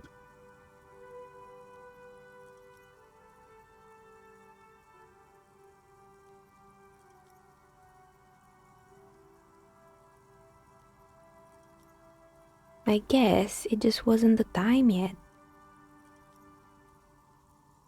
It wasn't merely a gym, it was Artemiteps Boxing Club, a community project created to steer at-risk youth away from drugs and crime.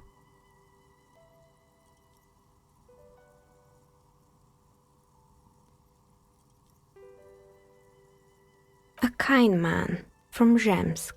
I heard he had some trouble with the law when he was younger, and that's why he wanted to start the gym, as his way of giving back.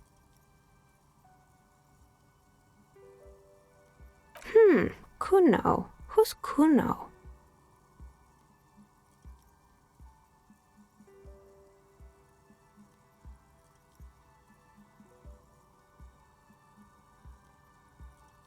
Oh yes, you mean the kid with the sailor's mouth. Yes, I've heard him yelling profanities in the backyard. I think it would take more than a gym to help that kid.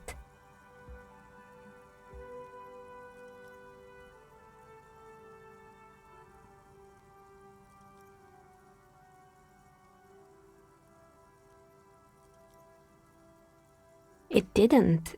If anything, it made the youth situation in Martinez even worse. At some point, someone started a rumor that the punching bag downstairs was full of amphetamines. It's not really full of that. No one would store their drugs like that. Eventually, the coalition took away the funding and the club went bankrupt. This was a few years ago. It's gotten much more peaceful around the plaza ever since.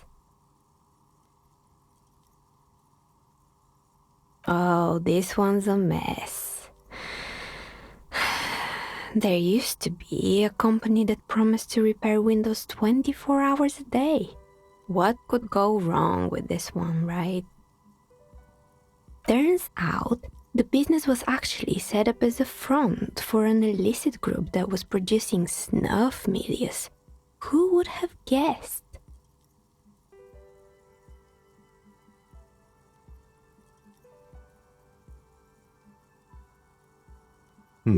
What's the snuff milieu? And they never cleaned up the debris either. Now it's just littering the hallway and I have no idea how to get rid of it on my own.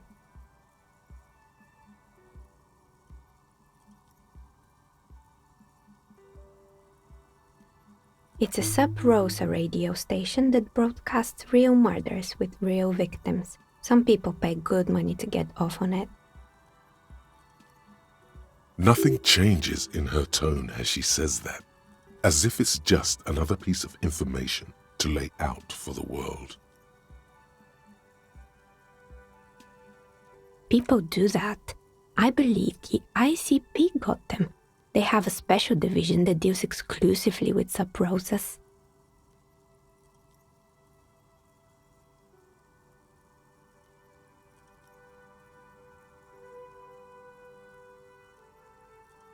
It's the Copperpedia reporting in. ICP stands for International Collaboration Police.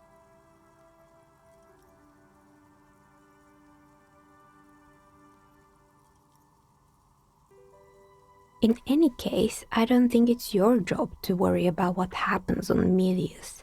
I probably shouldn't have even mentioned it. Things like that are better forgotten.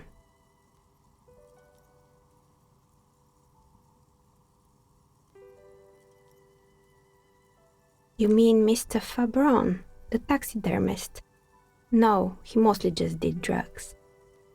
Anything else? There used to be a fashion atelier here, but I have forgotten the head designer's name. They were doing well for a couple of years, until the insect rights activists came.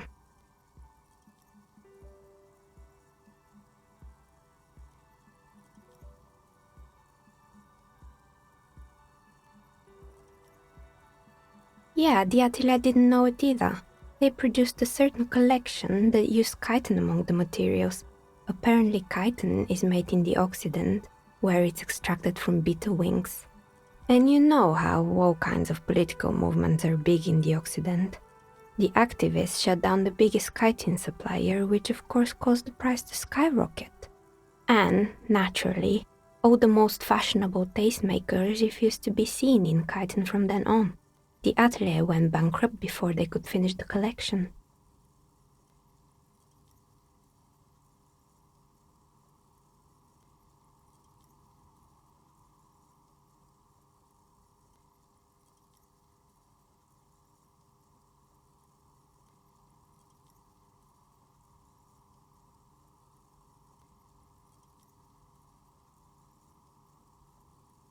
Actually, insects do have brains, but yes, I understand what you're saying. I think the protesters took it a little too far. As she shifts around, you notice several dead flies on the windowsill in front of her. Legs up. They're not moving. Anything else? They were made by a company called Slipstream. After they pivoted from making rotor blades to skis, their chief executive took off on a vacation with all their money. Honestly, I think it's quite funny. I think he's still sending out holiday transmissions from Tulula or Tiumotiri or Hashtkor or wherever he is.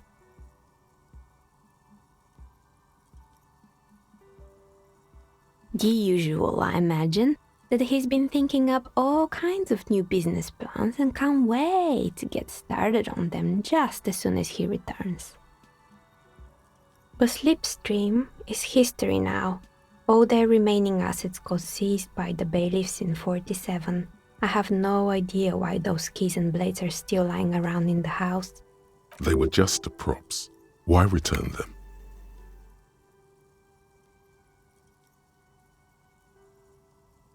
Fortress Accident, the radio game studio.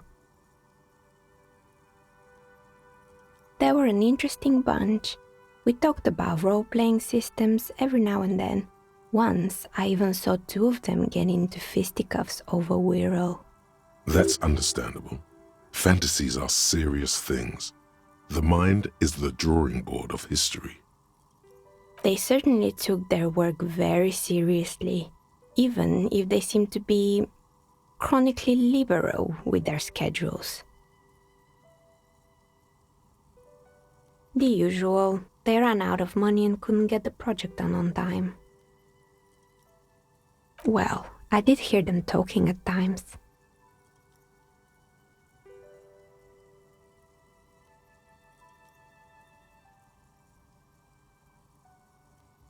They seemed to believe they were historical individuals on some grand quest. She sounds almost mocking when she says that.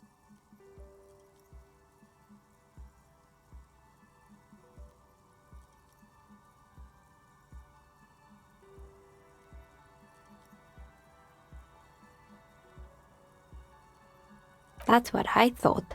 Because when the money started to run out, they just began to complain a lot about capitalism. You know, how the markets are rigged to keep up new businesses and so on. In the end, they just didn't get it done. They didn't have enough willpower to produce something truly historic and to show up to work on time.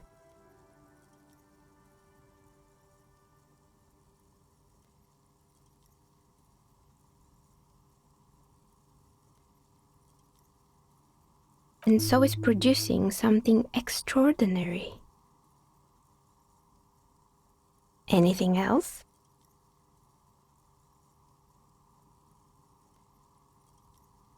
Oh boy, the fabled Revo Show ICT. You're in for a treat here.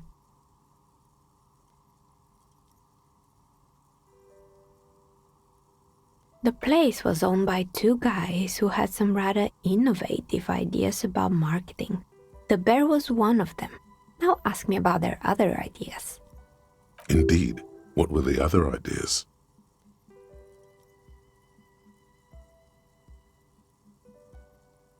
There was really just one, and it involved picking out the prettiest girls in the neighborhood and paying them 20 cents per hour to man the booth.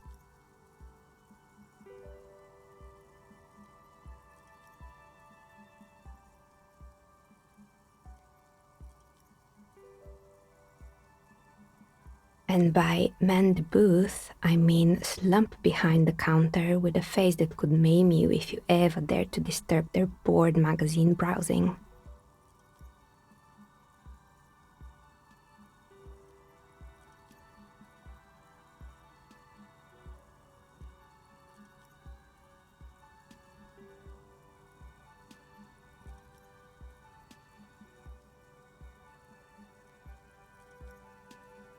Employing sulky teenage girls is a widespread practice, yes. Unfortunately, they always come in packs. I'm talking about acne-ridden girlfriends and gorilla-like boyfriends loitering near the shop. At least that's what happened with Ravachol ICT.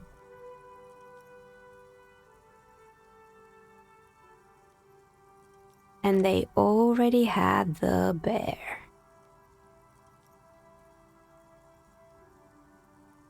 The bear.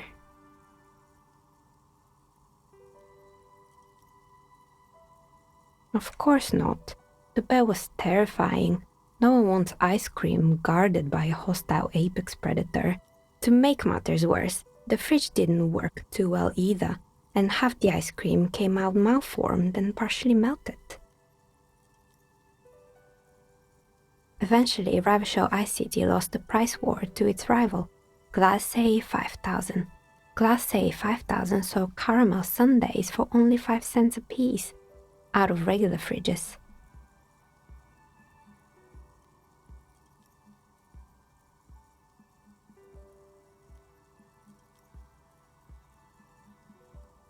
Maybe, because the taxidermist who made that bear definitely wasn't doing his best, I mean. He said that the bear was his vision beast. He said he met his vision beast while high on desiccants, called it Megatherion. Sounds cool.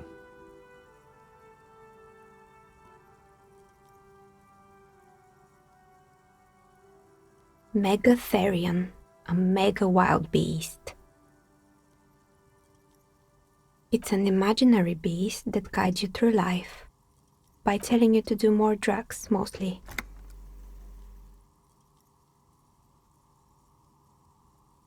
Very good. You shouldn't do them. You're a police officer after all. Anyway, now you know the story of the fallen ice cream empire. Little sparkling embers under the window. Anything else? Another failed business, perhaps?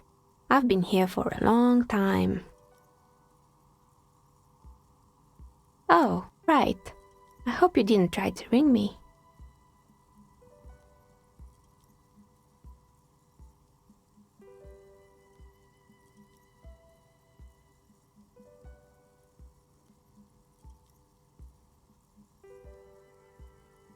I think none of those doorbells work, including mine. I'm still in the middle of connecting the wires. Sorry about the confusion. The one with an empty name card. It's the last one in the list. As I said, it's quite useless right now. It doesn't work yet. Sure, I'm listening.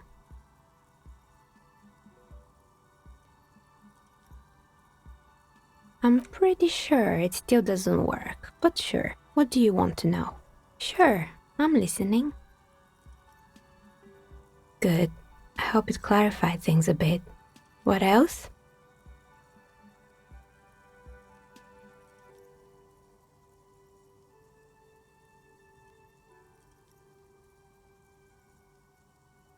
Nothing really. I didn't know him.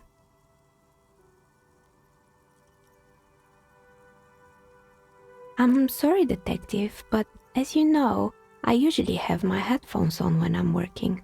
It shuts out most of the daily ruckus behind my window.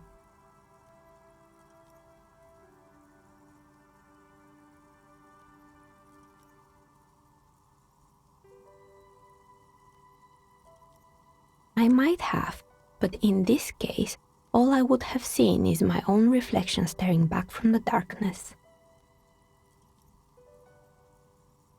It's light here, but dark in the yard at night. It's really hard to make anything out in the yard when it's dark outside. Besides, I rarely get up to look out the window when I'm in the zone. This person values focus above all. She keeps her sharp sight on the instruments before her.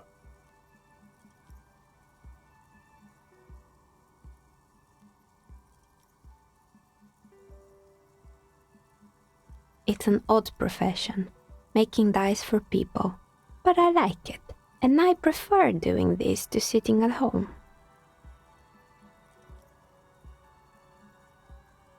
She nods. Anything else, officer?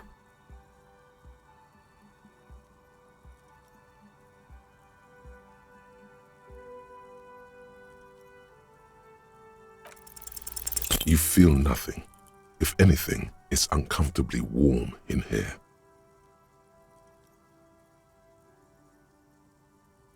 She has begun to idly clean one of her carving tools with a dirty kerchief, the tool's sharp edge shining in the light of her desk lamp.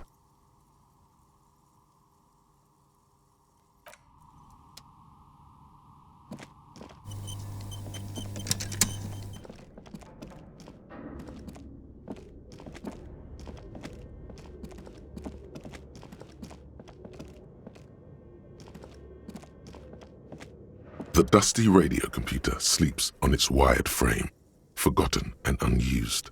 Its keyboard has a rectangular on-off button. A piece of paper still hangs from the printer. The machine lights up like some prehistoric animal stirring from its slumber, revealing fluorescent play and print keys on the keyboard. The hatch on the machine's central compartment is wide open. It's empty like a beehive without its brood. Some cables have been left dangling, disconnected. The filament you have would fit perfectly inside the compartment.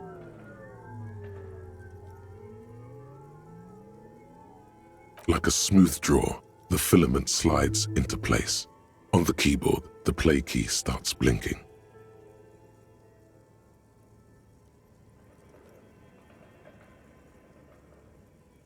A bar of fabric right above the keyboard starts producing a soft hum. The sound of static seeps through the machine's planar magnetic driver.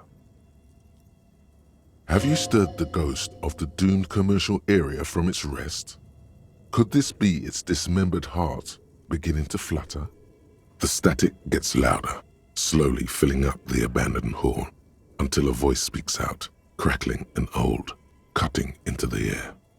Good afternoon. Fortress accident en rue de Saint-Ghislaine. This is East Insulindian Repeater Station 1.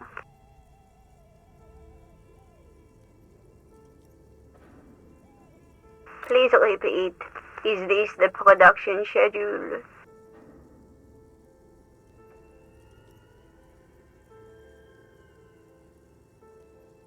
The filament you have inserted into the reader.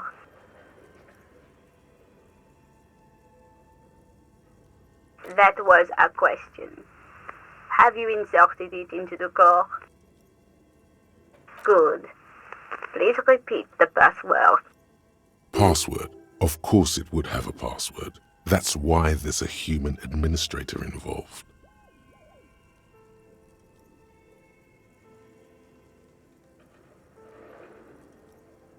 Received.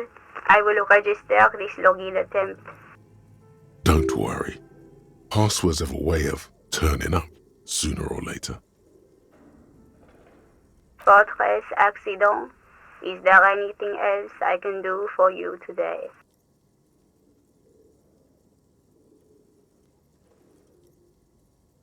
Thank you, and goodbye.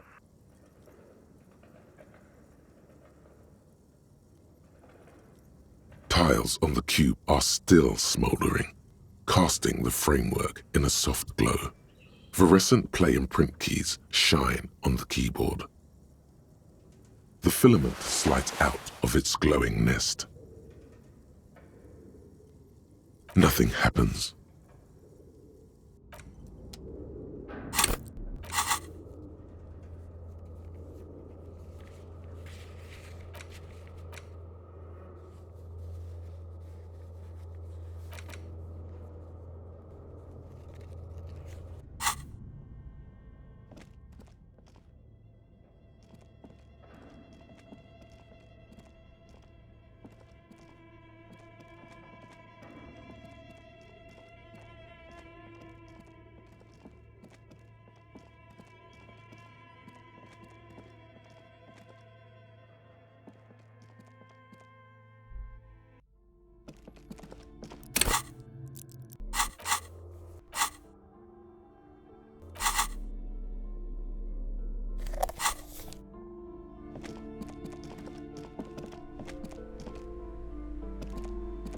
You're alive and well.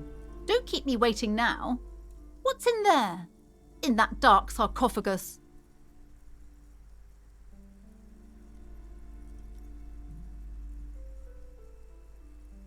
Yes, yes. How was it? Tell her how ghastly it was.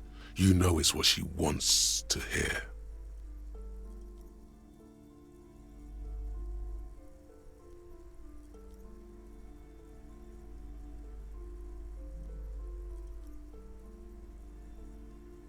I knew it.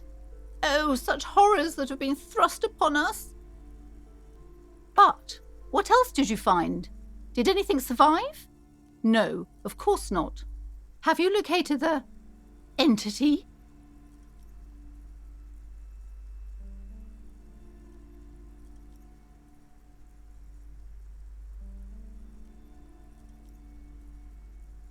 A novelty dice maker? Well, spit it out. Why does she need the dice? For some kind of sorcery? Sometimes they use the ankle bones of sheep.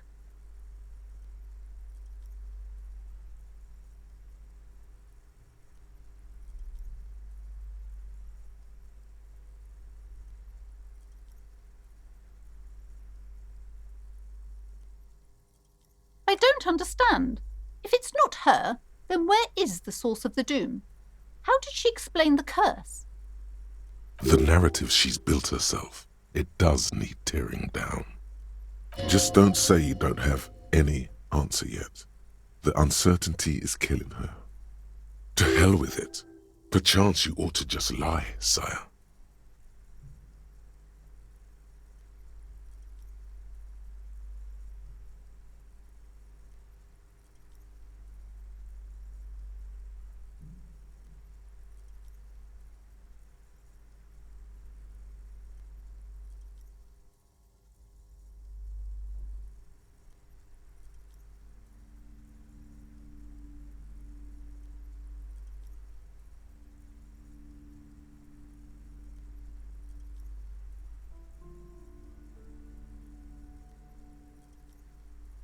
Oh, how horrid!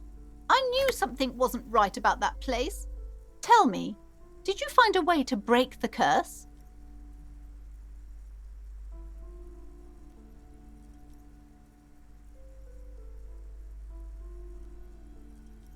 Of course. I trust my Seminole's wards and charms kept you safe while you perform the ancient rites. All that matters is that the energies are retreating. I can already feel the curse lifting. It will be a long time until we're fully free of it, of course, but still. Thank you, officer. Truly, you've brought a better psycho-emanation to this humble bookstore, and that's no small achievement. She so badly wants this to be over. She would have believed anything.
Wow, a very large red t-shirt with an impressive print stands out from the other garb.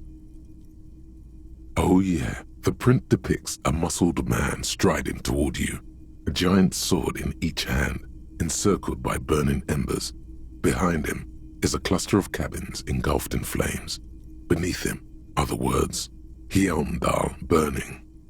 The antlers on the hood of the man's cloak and his piercing blue eyes are familiar.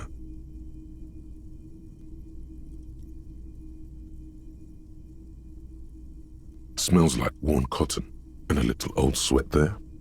Worn cotton with a side of flea market or trash bin. Sniffing is okay, but please don't try anything on. Can't have you leaving your photon emissions in the fabric of things you're not going to buy. You're not imagining it. Photon emissions? What is he talking about? 2 real. That's very cheap for a printed t-shirt that's still in pretty good shape. It should belong to anyone who is ready to wear it. You should.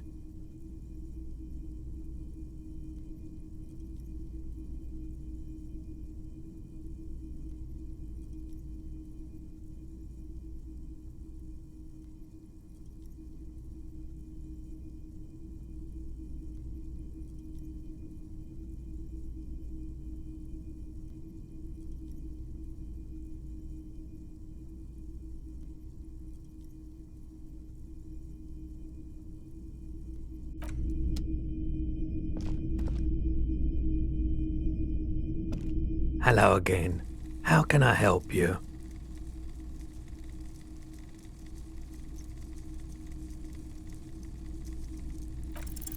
Feeling warm and enthralled by the movement of light while the mind continues to race forward? Lucky bastard. He's probably on Parolidon. It's tough to come by on the street.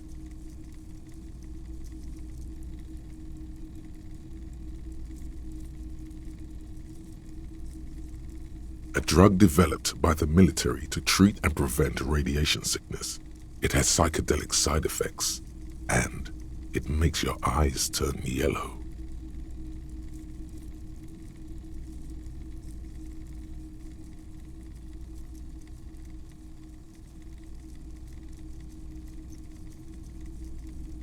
I try to keep the shop at a comfortable temperature.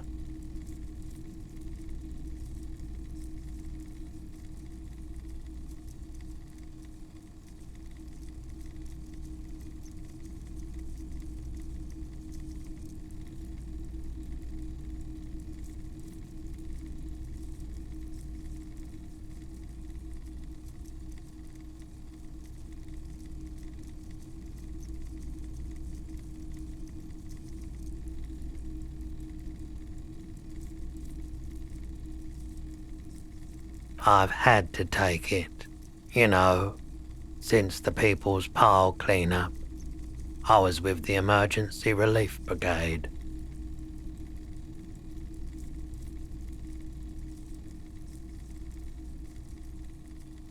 He's taken it for mental and emotional, not physical pain these days.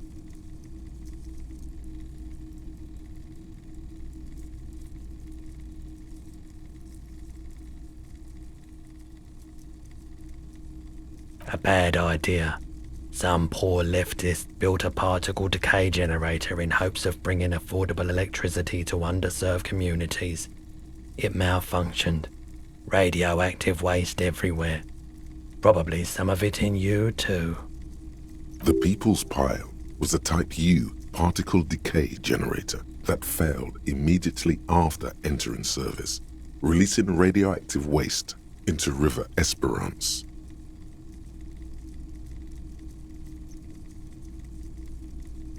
Construction began during the Commune of Revachol. The people continued work on it after the Commune fell. They wanted a cheap source of energy for Revachol West.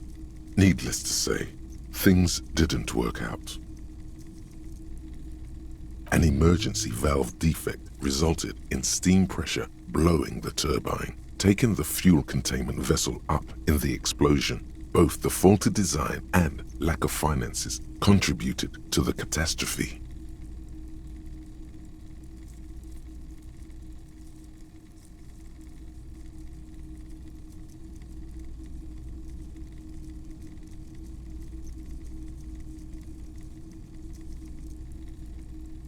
There's a reason why everyone's tried to forget any of it ever happened, and why no one has tried to repair or replace the pile.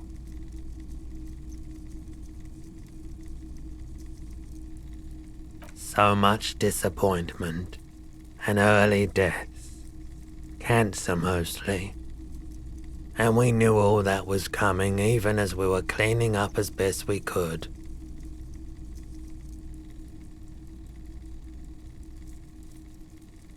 No one's. Everyone's. So much bitterness.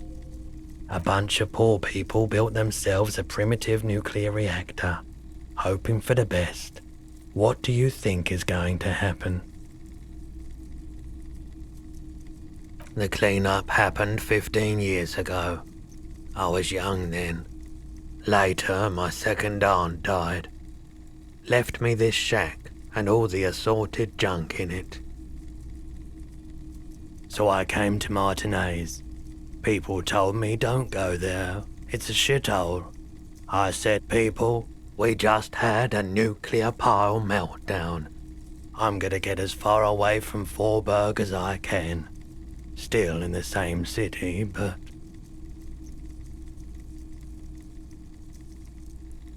I like the theory more than the story. Outward movement, not vortices. Yeah, you gotta get in on those vortices, my man.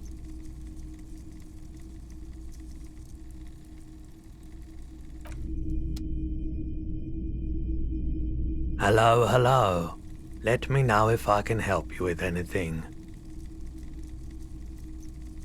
Sure, let me have a look.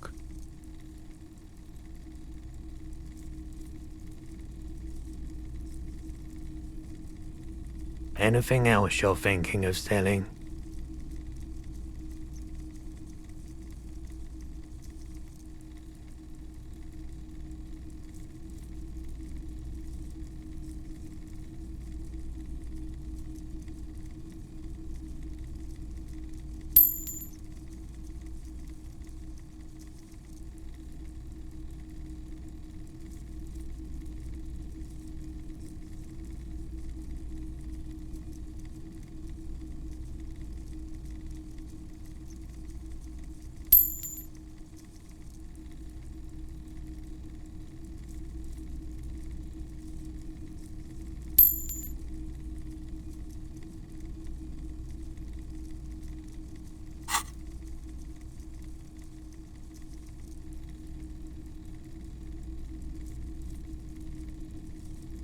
Another time, perhaps.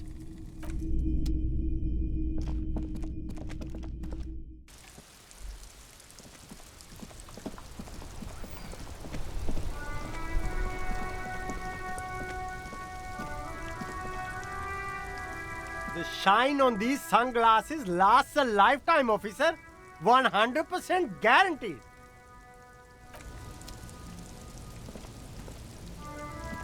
The speakers below are banged up and worthless. The sneakers triumph over them. They're the star of the show here.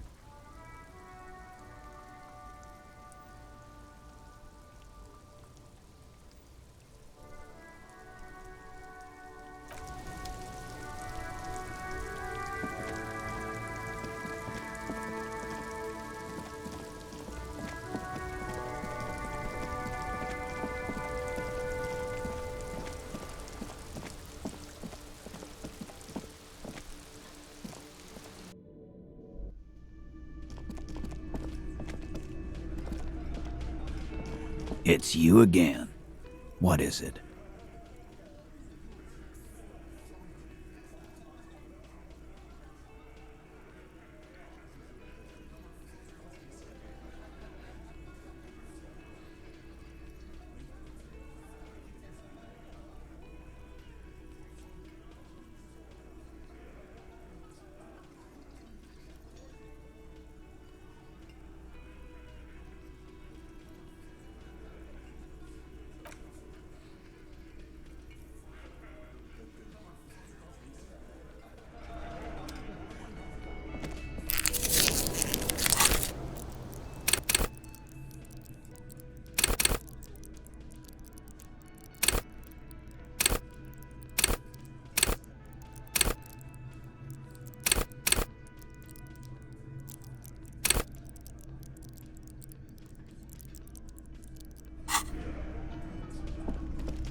The man ponders his cooking utensils and gives you a little nod, acknowledging your presence.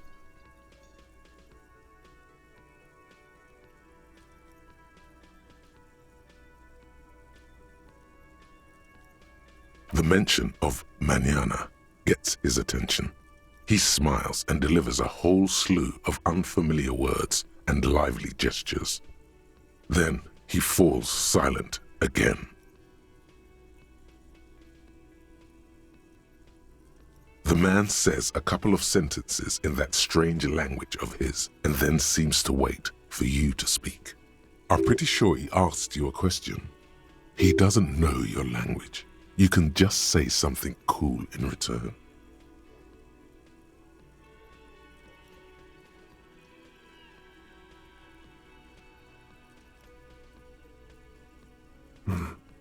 Borscht need more vodka?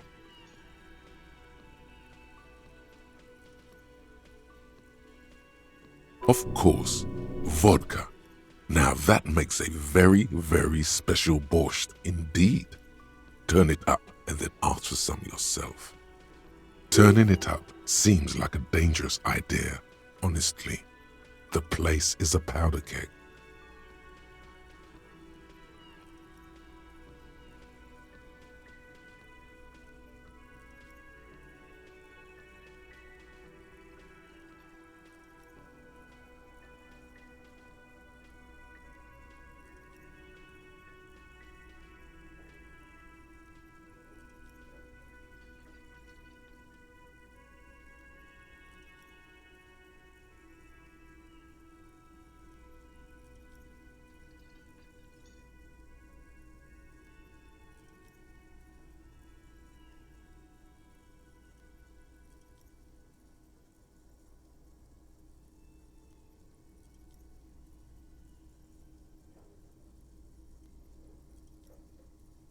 The cook gives you a long, disappointed look, then turns the stove off and seems to wait for you to speak.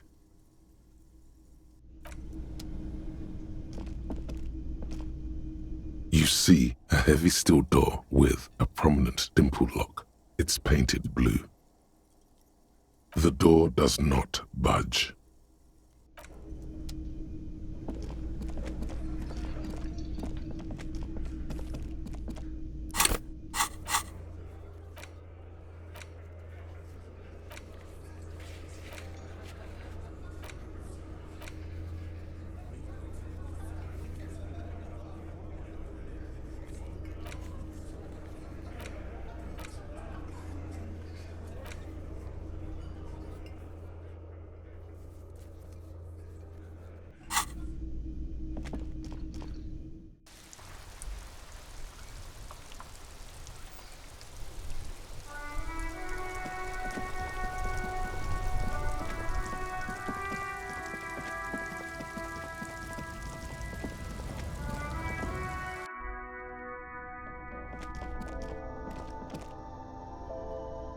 A small cabinet on the wall is filled with... Okay, here.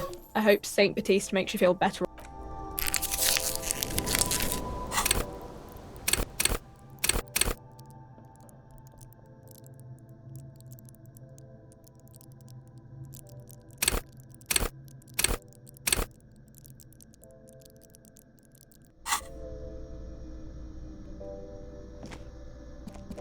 A small cabinet on the wall is filled with various medicine bottles, nasal sprays, and blister packs. They all bear the Samba. Okay, here. I hope Saint... Okay, here. Okay, here. I hope Saint Baptiste makes you feel better or something.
You're back before the cargo container.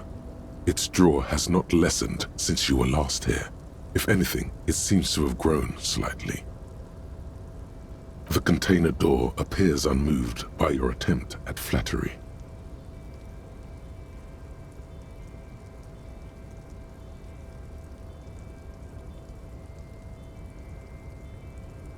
The door does not respond to your advances. Is it possible that it seems somehow more closed than before? Why does this situation feel so familiar? Do you have a history of propositioning inanimate objects?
The dented yellow mailbox greets you with its graffito and bullet holes in the front.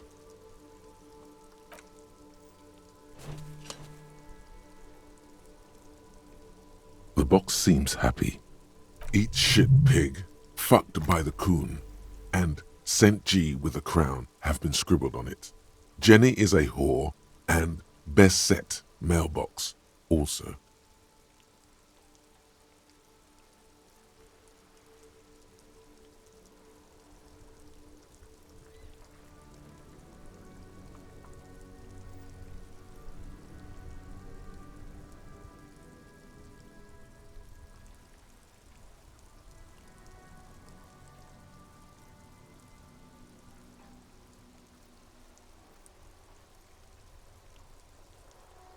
The mail collection box seems cathartic, thankful even. So do you. You shudder. Then you swallow.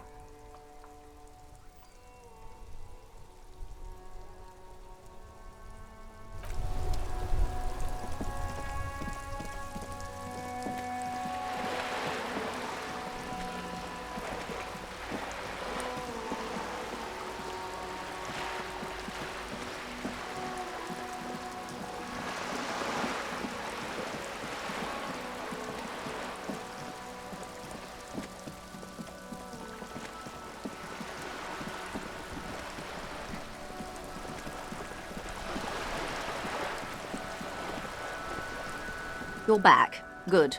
What can I help you with? Not an umbrella, I hope. I don't need one myself, you see.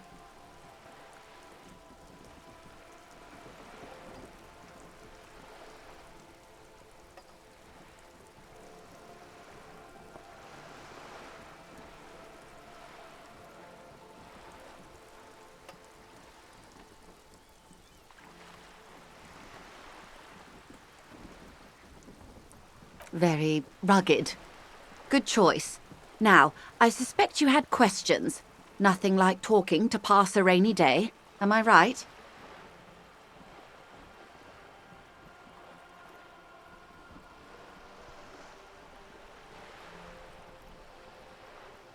Of course.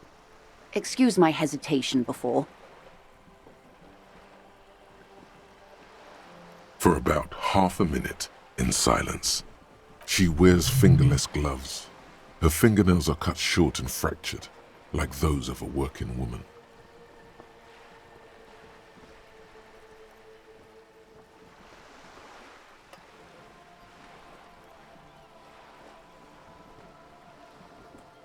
Her mouth is relaxed. The accordion lines near her mouth vanish. The pearls of her eyes move slowly on the photo's surface. Sorry. I was trying to see if I can read the web of interdependencies between these points. The stars. I can't. But that's how you read this story. The points themselves don't have letters, numbers, anything. Their size, location on the body, and distance from each other tells you what they represent.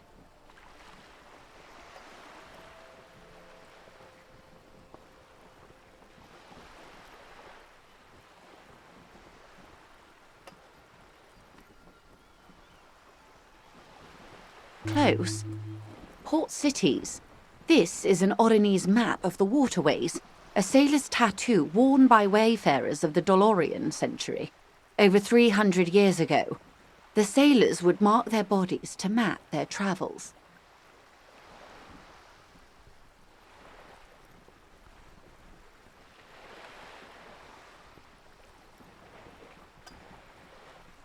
The sailor's soul would use it to fly back home if they should die abroad.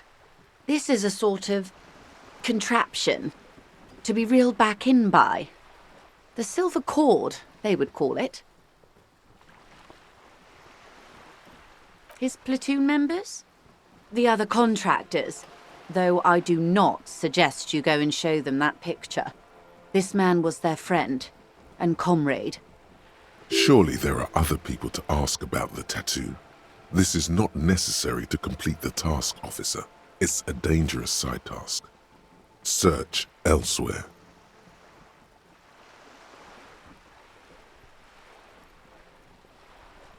Challenge accepted. I say we do it.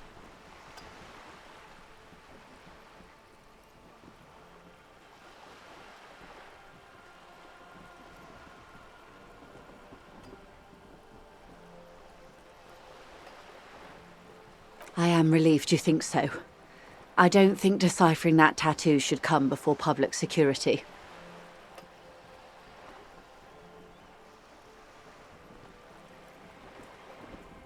Is there anything else I can help you with? Why, yes I am.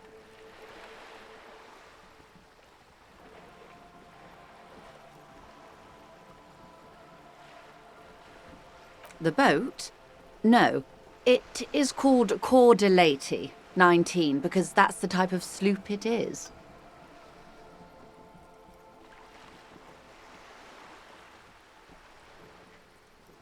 My sloop?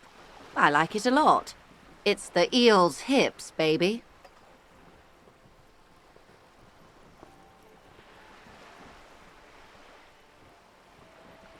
Of course there are. We're on an archipelago. How else are you supposed to get around?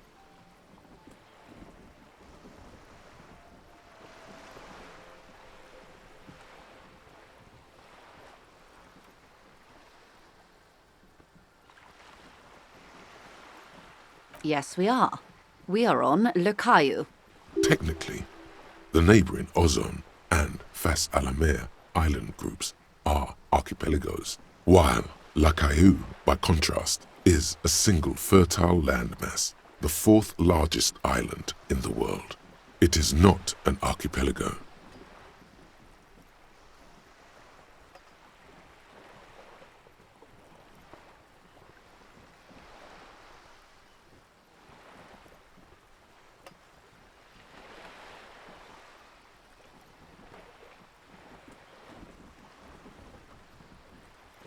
Okay, if you want to get technical. The point is, we're all on islands here, and sail is still the most expedient way to get from one island to another, especially when you're in a hurry to resolve a strike.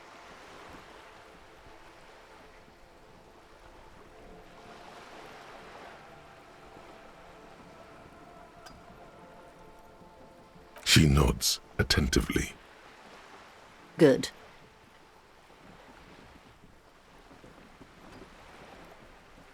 You have?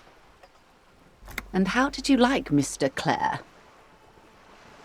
Finally, time to choose sides.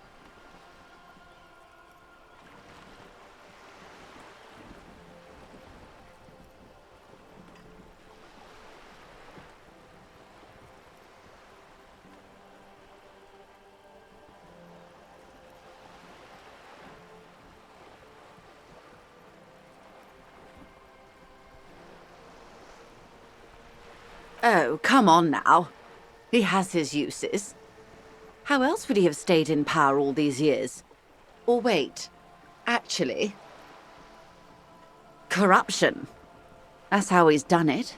Fantastic, worm-like corruption, reaching into the bowels of the earth. Of course, I don't expect you to share anything he told you with me. I'm not a worm myself. But if you felt like passing some information, how could I stop you? Are we not human? Are we not curious to hear another person's take? It's only natural. We would only be gossiping. Intellectually speaking, it would be quite interesting to hear what she has to say about these things.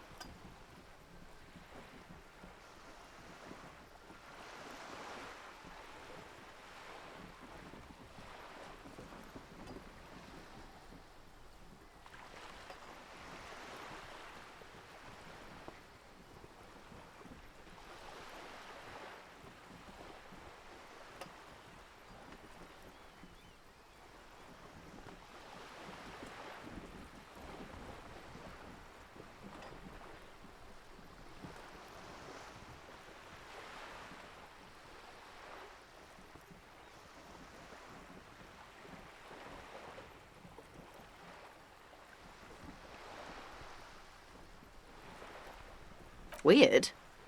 Oh no. One of the positive things to come from the revolution is the unhindered exchange of information, you see, even when it comes to trade secrets. Which isn't to suggest our talks constitute corporate espionage. Even if they did, it would be fine. But they don't, since you logged the money as a donation, and this is clearly just gossip between friends. The lieutenant might have, but I don't remember you logging anything as anything, Harry.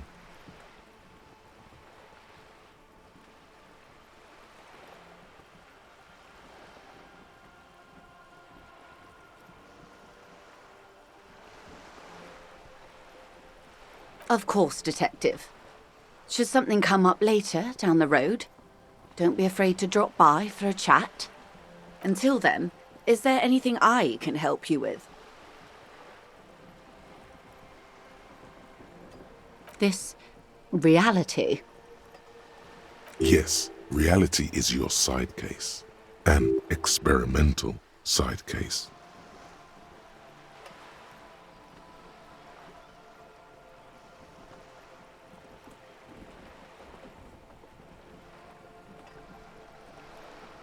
Ah, yes. The episode.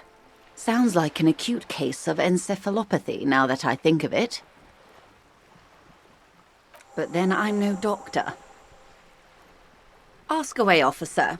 I'll help however I can. All right, we're in. I know these all look good, but begin with the first, okay?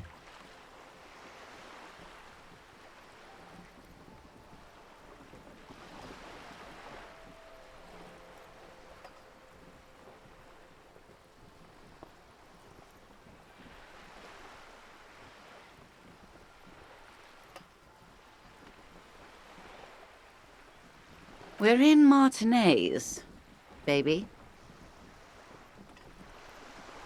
A casual term of endearment popular among the 50-plus crowd. It's a disco holdover, pay it no heed. Aren't we all? She refers to your corresponding ages.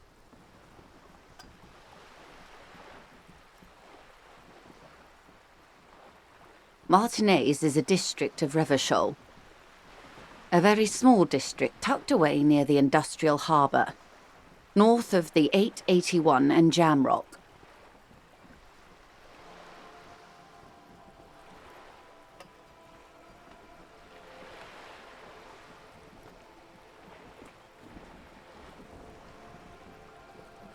You would be excused for not knowing about it.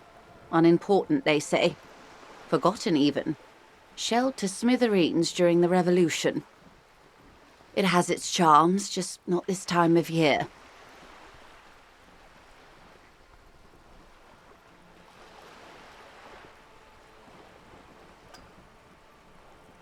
I'm not a good ambassador. I've only been here once before, as a teenager. Not a lot has changed. There are ruins, a terminal, fishing boats, reeds, boys with boxy shoulders. This place used to be a province, a workers' resort before the city swallowed it and the artillery did its work. The reeds are the real star of the show here now. The further down the coast, the wilder it gets.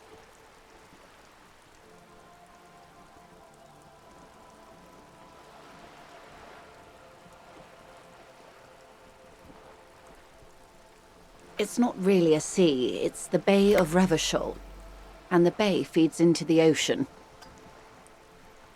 Yes, we're on an island in an ocean, the world's largest body of water, the Insulindic.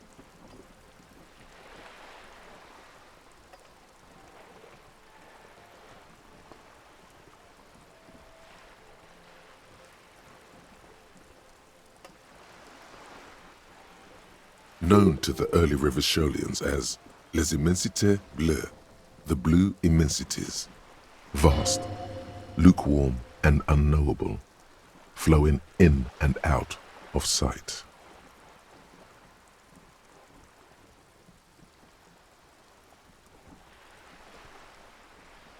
Revachol?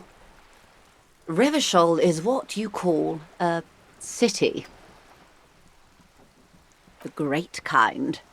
As if it's self-explanatory, beyond patriotism, a fact. History detective. They built this city to resolve history. Our part in it, at least. Our centuries.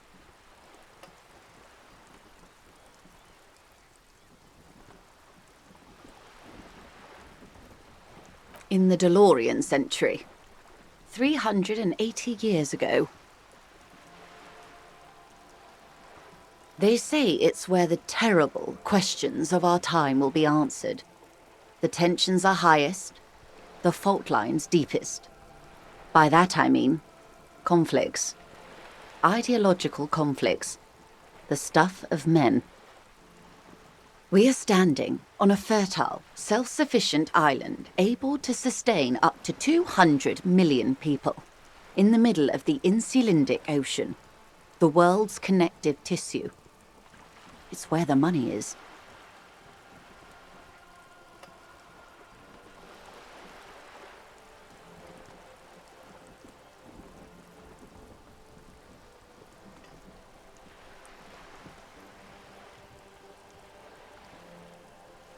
I think it's fair to say so. Martinez is about...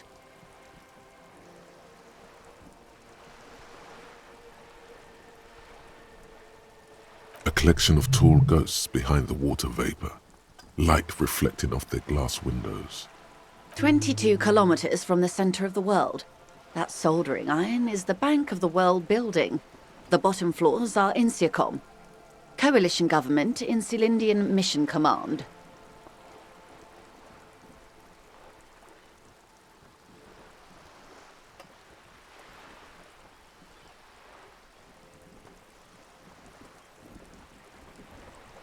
Silence. She lowers her hand. The water, the light. It's as though you're seeing it for the first time. There is no recognition, only the immensity of the sea and the cold radiating from it.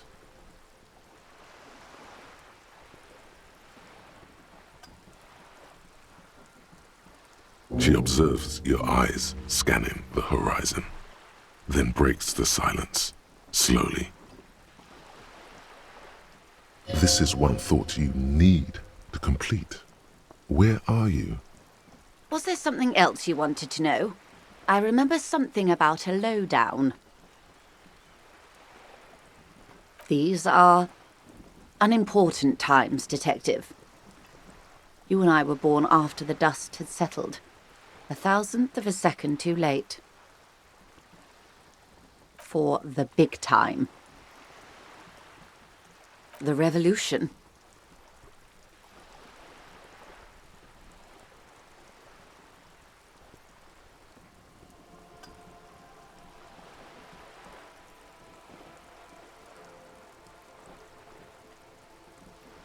It's quite easy. Every 100 years or so, our species gets together to decide what's next, who gets shot in the head, and who gets the mineral rights. It's a real kerfuffle.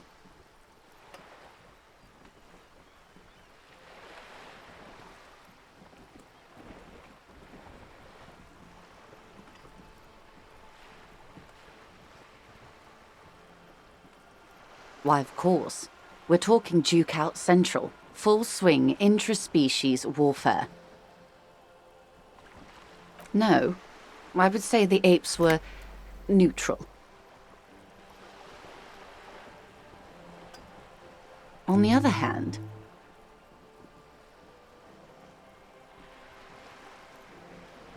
it takes time for the apes to change and work.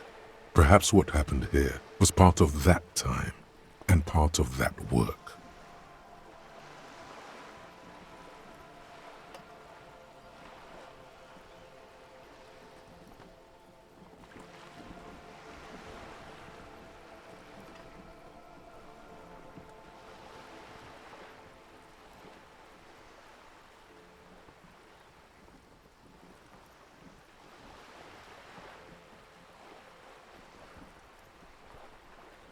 the turn of the century revolution? Don't answer it. It's a trick question.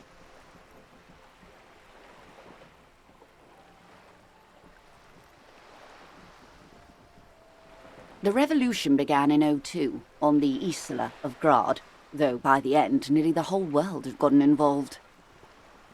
It wasn't a who, but a what.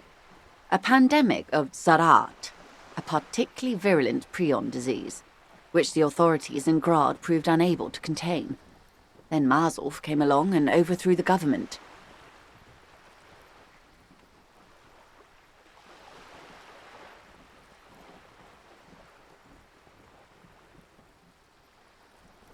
It made people overthrow their governments. Indeed, Zarat is a highly infectious microorganism that destroyed brain tissue. The actual causes of the revolution were material. The pandemic only provided the spark. It was a funny time in history. They discovered transistors and rock music, but they didn't know anything about prions. Nobody did. From Revachol and Grad? Not far. The world managed to cauterize itself. Marzolf's government was overthrown in '08, and the coalition crushed the Revachol commune 2 years later. It was the end. Why? You and I, officer. Our lives in the zone of control. Something tells you her life and yours are not that similar. Maybe it's because she has a boat and you have that necktie? A pair of pants?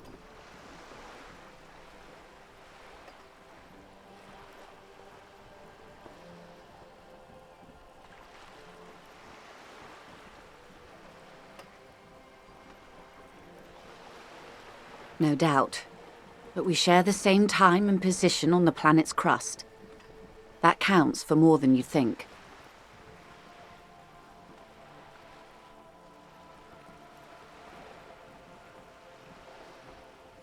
Modernity. They developed the marvels of the inter-estellary communication, telematic milieus, radiation, coloured plastics. Meanwhile, in Revachol West, the aftermath continues for the 5th decade. 51 minus 8 equals 43.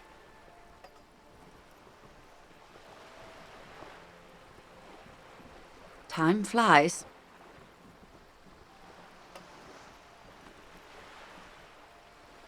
The 20s saw a decade of urban war, west of the river levelled, offshore platforms in flames. Still, it's regarded as an improvement on what came before. '08 to '19 was simply hell.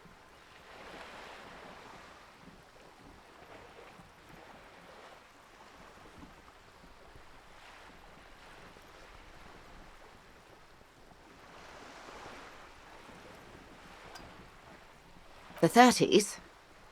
Things settled down in the 30s. Revachol East transformed itself into the world's largest tax haven, with the international community's blessing. For the first time in a long time, it seemed like things were going somewhere. No, it was a market mirage fueled by cocaine and quantitative easing. The 40s dispelled it like a cold splash, an Isla-wide hangover, you might say. And here we are. Welcome to reality, baby.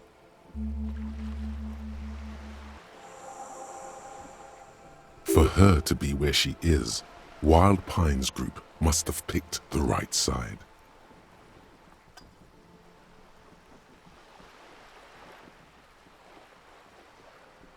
They picked the winning side. That's why they're here, and others are not.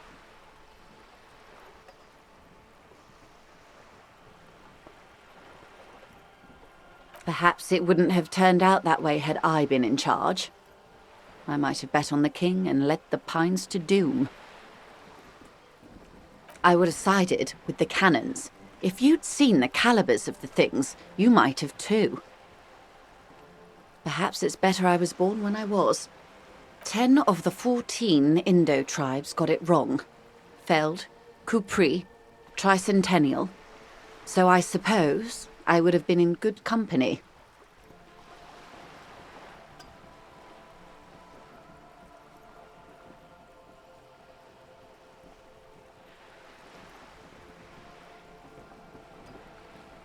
Good question. What would you have done differently? No, her first.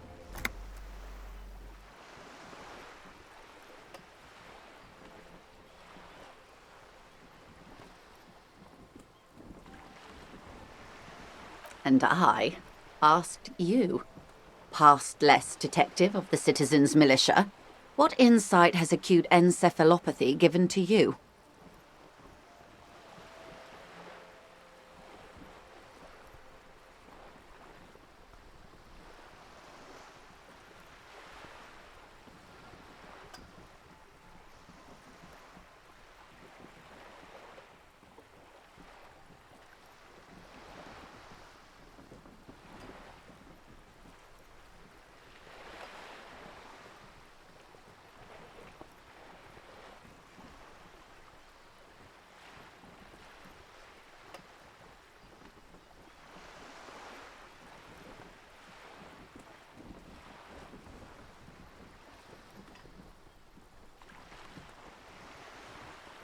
And you would have died, most likely.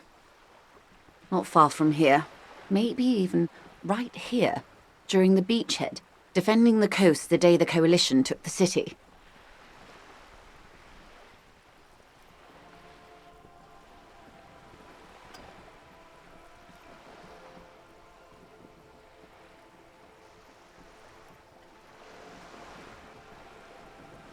Then you would have died fighting against them. Long before the beachhead. Our time is a shadow cast by that day.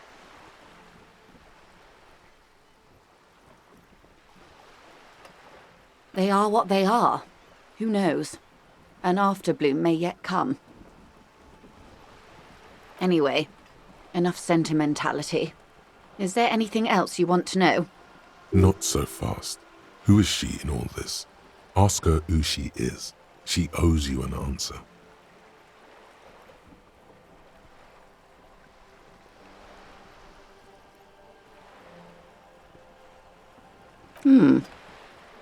She won't maneuver her way out of this one.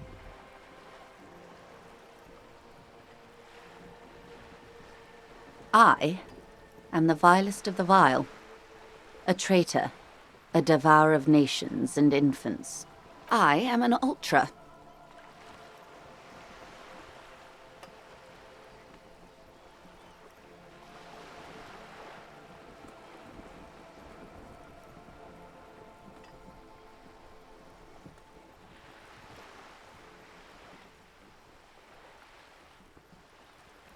An ultra-liberal. It's a type of liberal. From the revolution. It's, not the moderate kind.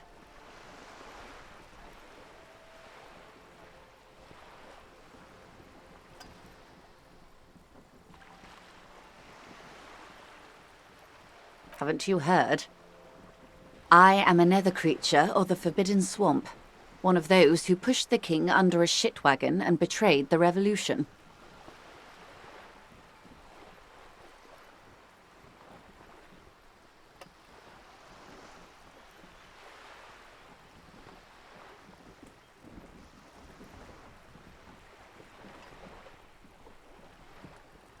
We surrendered the nation to financial colonists. No saint person identifies as an ultra anymore. Not in broad daylight. Tell me, now that I've uncoiled myself, are you repulsed?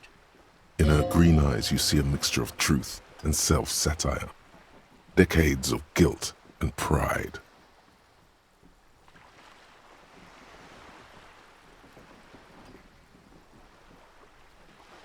A devil, who being of great charm and guile, sneaketh into the homes of the godly.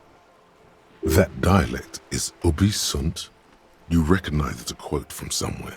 A play written way back in the Franco-Nigerian century.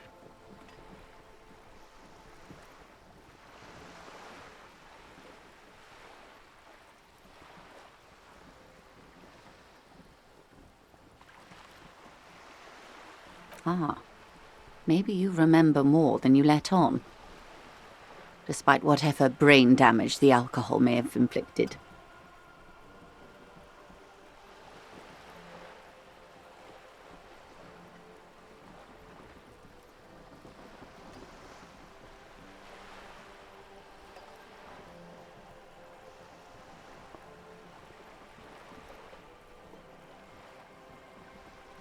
I hope we are able to continue as friends despite my scaly bulk and the treacheries committed by my people against the suzerain and the commune. When the dust settled, the liberals were the only ones left to clean up the mess. By virtue of their survival, they were handed enormous power to shape the future. This was all our last generation managed.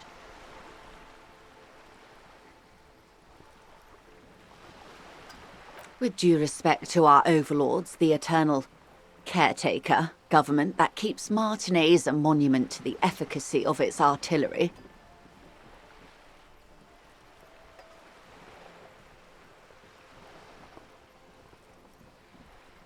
I would not have relinquished sovereignty to the coalition. Not here in Martinaise, and not in the Stella Maris or Delta Beachheads either. If not for my own sake, then for my daughters. We had an obligation to defend our sovereignty. We should have burned the whole Isola down rather than let them have it. Dark orange flames reflect in her green eyes. An oil fire on the ocean.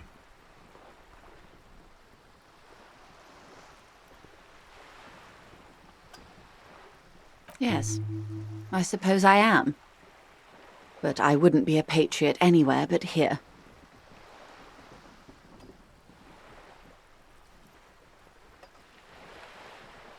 Perhaps. My intellectual vanity will be my undoing. You're no dummy yourself.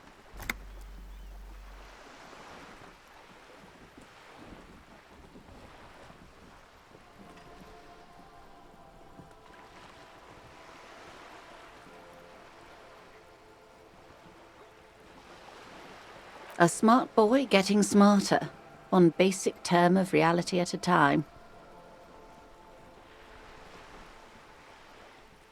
Yes. Whatever else I am, I'm also a mother and a wife. Now, shall we return to reality?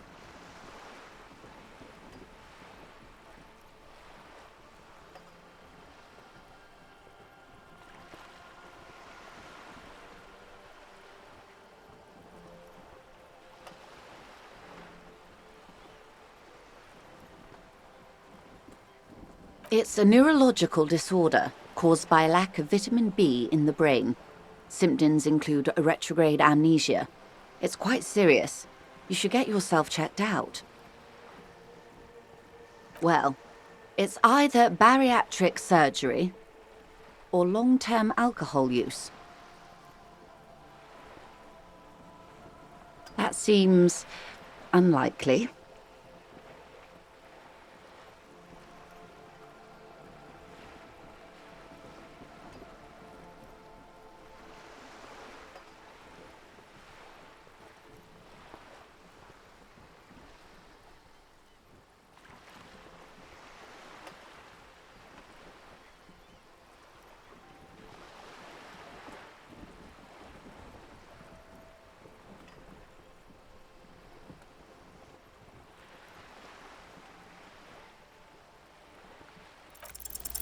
6 kilometers southwest in the Valley of Dogs, Junior Officer Chad Tilbrook takes aim at a rabid black dog licking its wounds in the grass.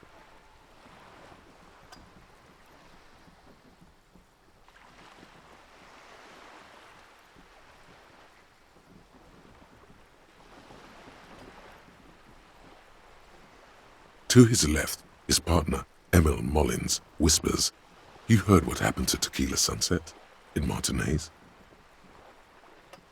"Yes, he lost his mind," Tilbrook answers, fingers on the trigger.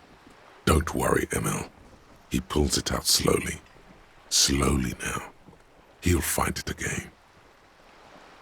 We always do.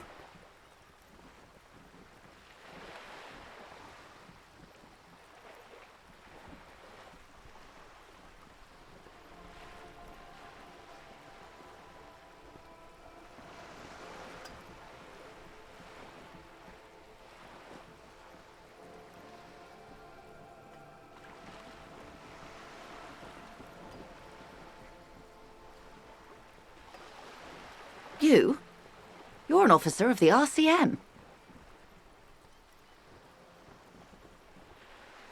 Preciso mundo. Nothing more nor less than the de facto law enforcement body of post-revolutionary Revachol, detective. Yes, that means not de jure. The RCM acts in what is poetically called the twilight of international law, both at the behest of the coalition government and to its chagrin.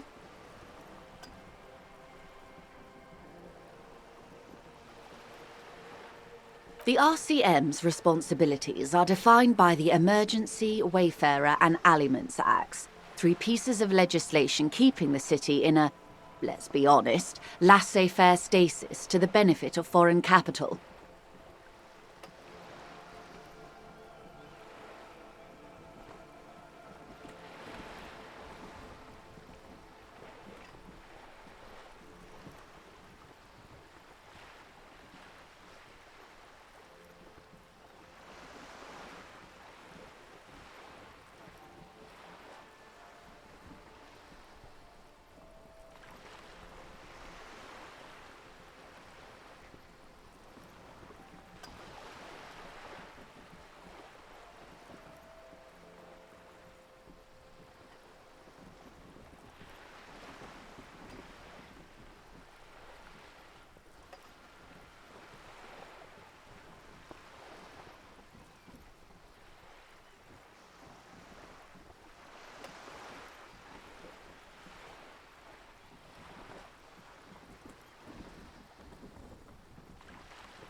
There's nothing basic about your role, detective. It's true that the RCM keeps everything the way our seemingly permanent provisional rulers like it.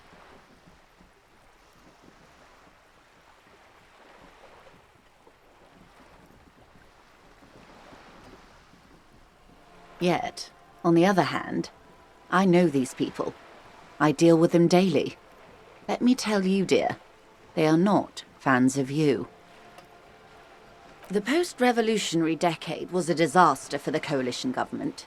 Revachol in the 20s was hell, especially on the west side of the river. Gang warfare, a botched privatization scheme, a nuclear pile meltdown. They called it the international zone because no nation wanted to claim responsibility.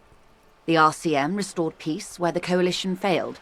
A true blue citizens' initiative. They will never forgive you. So permit me to conclude with this.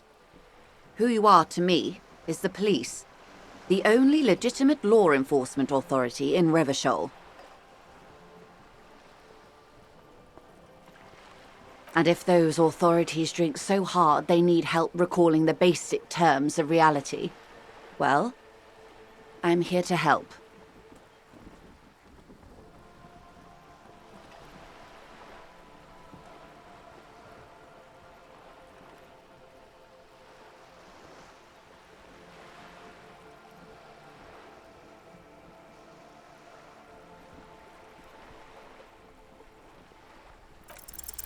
A strange coldness comes over you as you look at the world. The waves sway the sloop slowly. That's all. It's on the tip of your tongue, a doubt of sorts already in your head, but it's not fully formed yet. You have to wait and return to this later, once the jamais vu thought is complete. Glad to have been of assistance. The little that I know. Anything else?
This must be it. The basement door is weather-worn. The copper nails holding the upholstery in place have turned green from sea air, and there's a knocker shaped like a lion's head.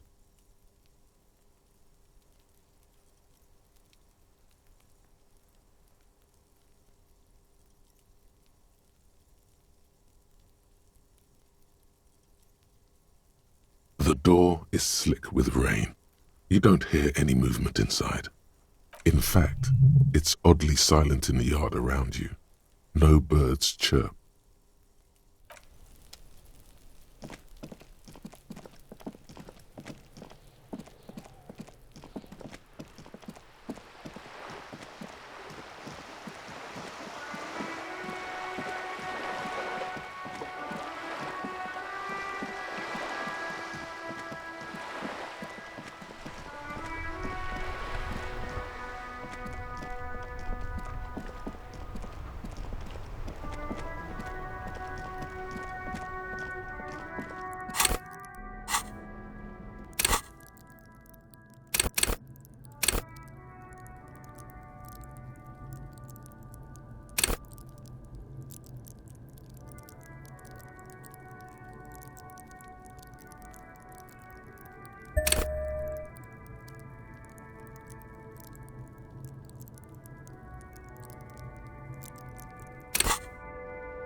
Went native on the chief, huh? Those ballerina antics were reckless. Should have just punched him in the throat again. Wrong. You did the right thing with Measurehead. The ballerina antics won you the fight. Let's talk about our right to work.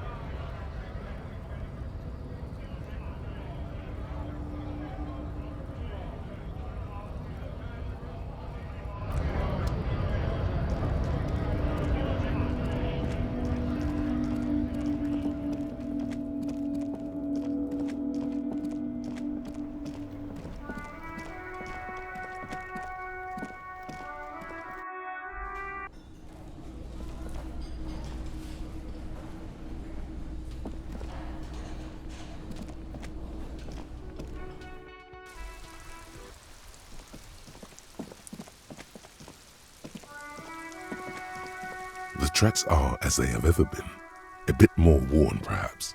Fortunately, the street sweeper still hasn't noticed their presence.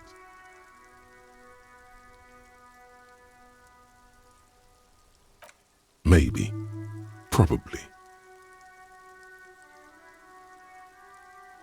An ominous warning of bad things ahead.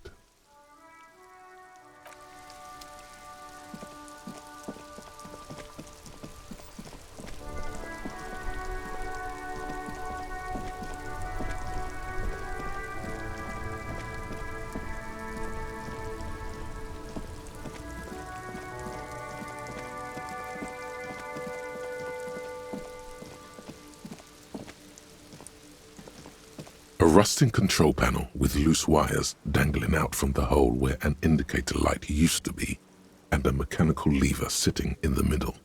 This panel usually closes the waterlock, turning it into a bridge that lets you cross the canal. But there's a crashed salmon and butter sign in the way. Pulling the lever probably won't do anything.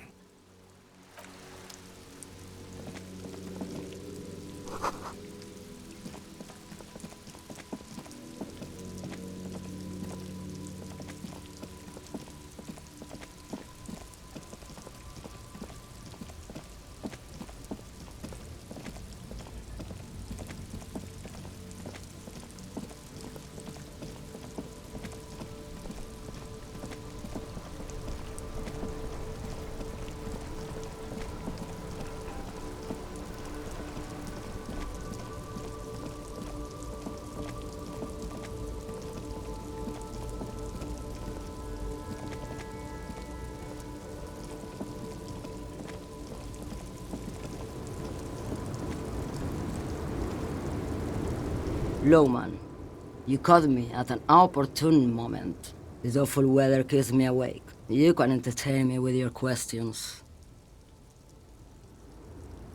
What do you mean?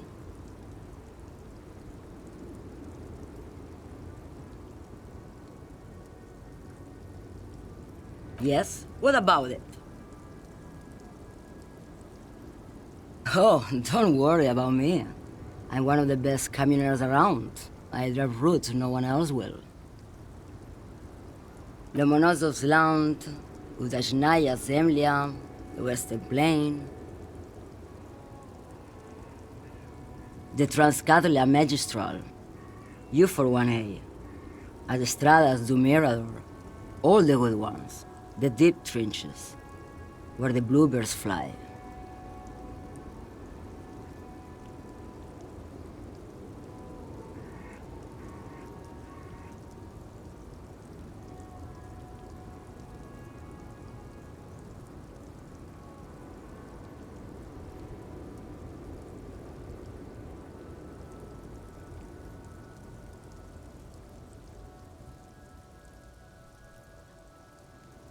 Irmao, I already am dust.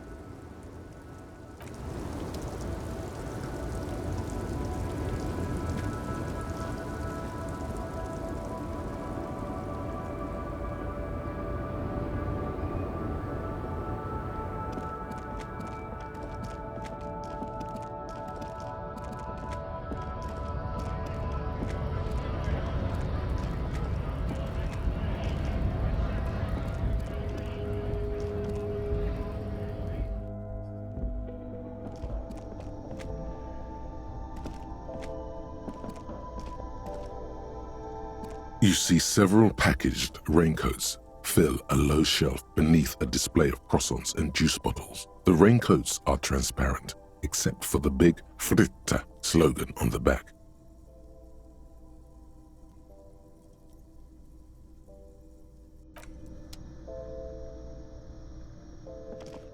A colorful display of cigarettes and alcohol bottles line the shop wall, inviting you closer. The bottles wink at you in the light.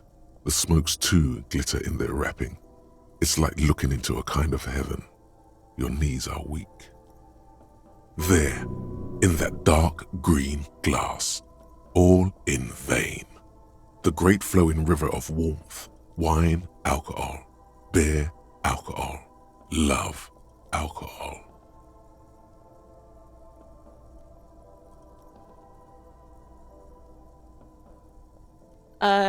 Guess not, no.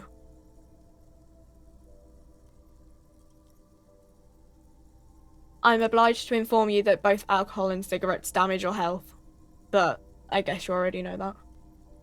Don't ask, don't look, don't do anything here. Just go away. Get back to work.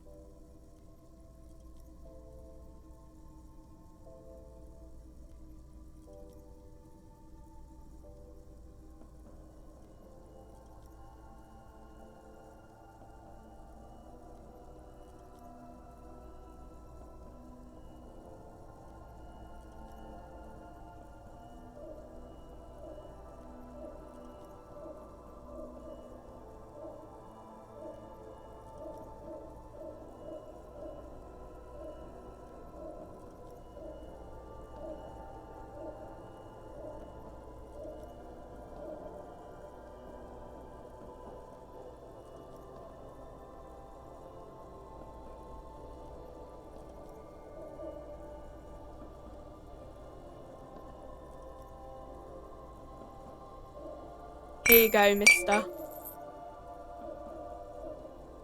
Here you go, mister.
It's you again. What is it?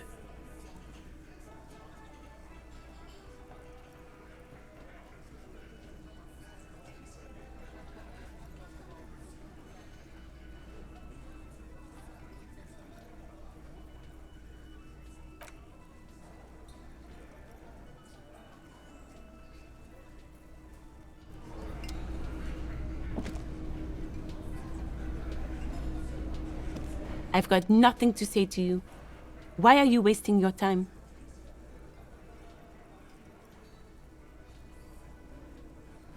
What are we going to do to you? Why did you say that? Did you forget you're a cop? Again? The union isn't going to do anything to you. It is not a crime syndicate. It is a labor organization. Goddamn right it is. If anything, it is the RCM who do things to people. But we digress. I am not. You could be, Liz. You could be anything. You could even be a model. Even a mod? Glenn, I went to law school. I am an attorney. He's right. With a face like that, she could be on the cover of Le Debutante International.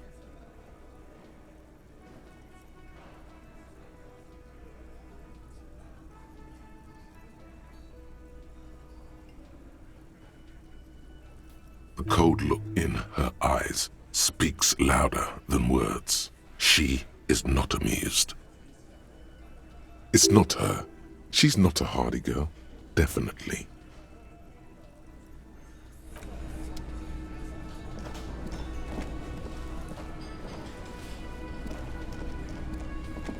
Oh, hello, dear. There you are again.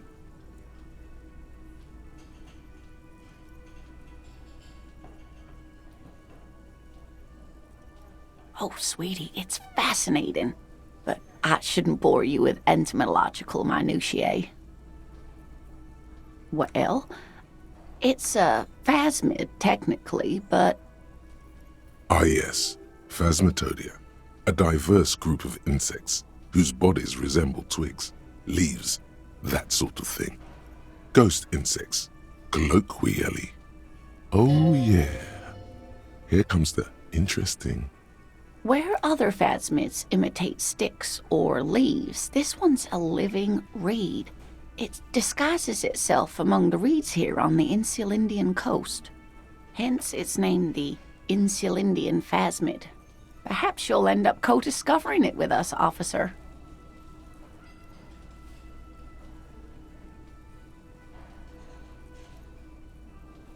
There's a touch of awe in the way she enunciates the creature's name.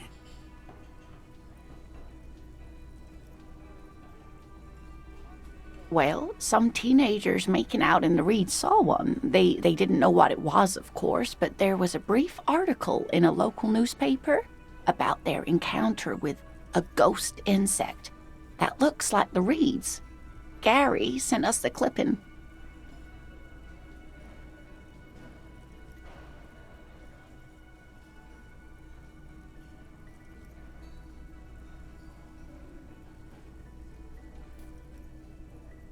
Of course, most phasmid sightings turn out to be false alarms, but their description matched the Insulindian phasmid perfectly, and they didn't even know what they were looking at.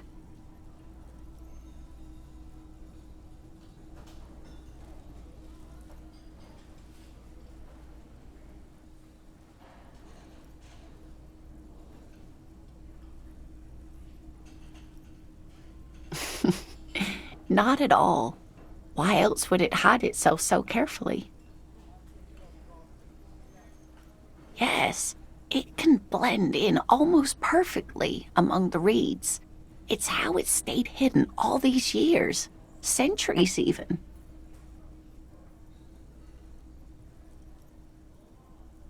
Oh dear, I'm afraid I'm not explaining this very well. It is very special. Morel can explain it all much better. I wish you could hear him describe it. Then you'd understand, I'm sure.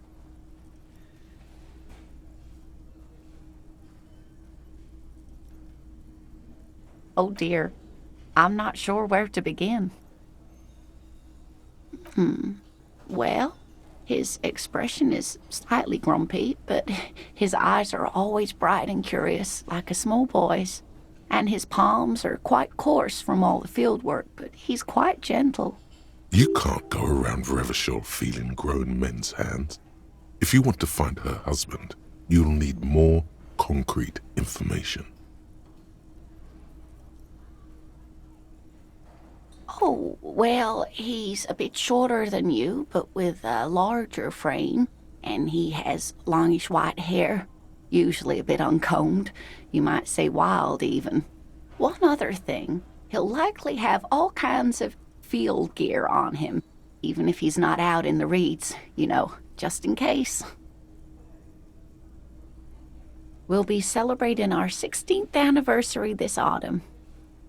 Not the most numerically satisfying anniversary, but I like the less obvious milestones even more somehow.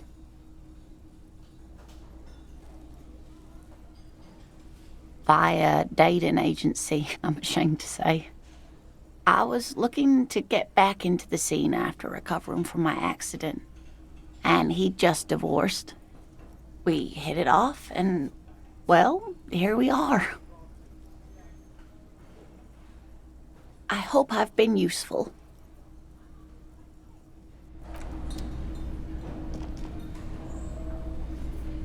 can I help you? Got the 20 real? Good. You got the room for the night, but remember, you'll need another 20 real tomorrow.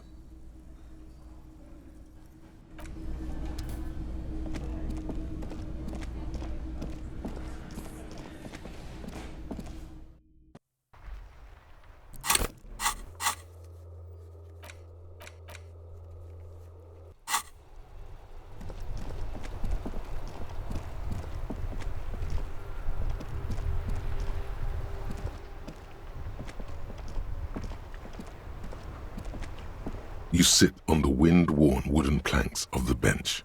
Your feet ache.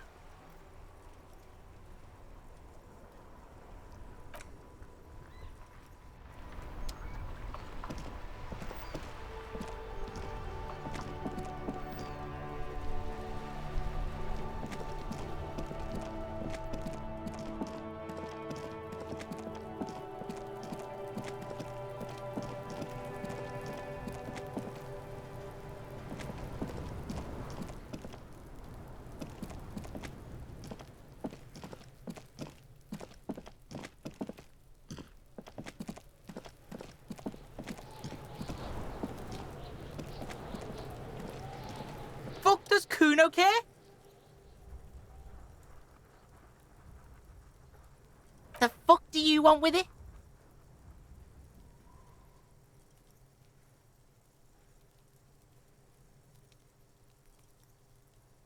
It's a vitamin, pig.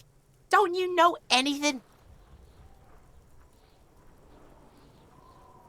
You could use some.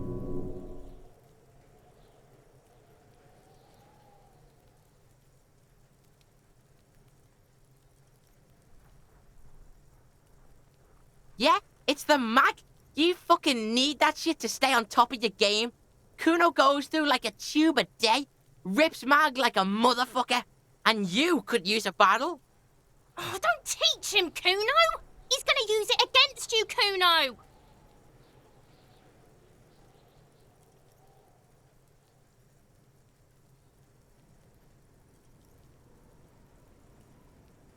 You're not getting this, pig. It completely takes away the hangover.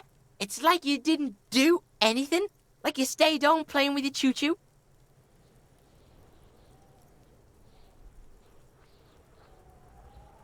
Fuck you, pig! Don't do mag! You're gonna OD and you're gonna fucking die! Good call, Pigmeister. Don't come and talk to Kuno about his kingdom.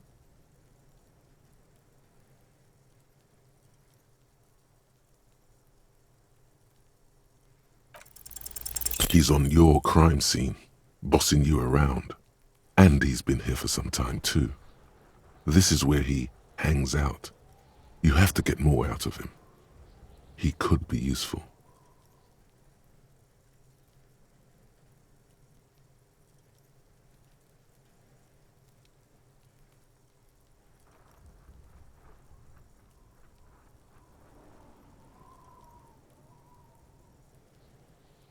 Fuck no! What are you? Fucking mentally handicapped? Kuno, they've almost made you a snitch now! Ease off, see? Kuno always takes the bullet over the hammer.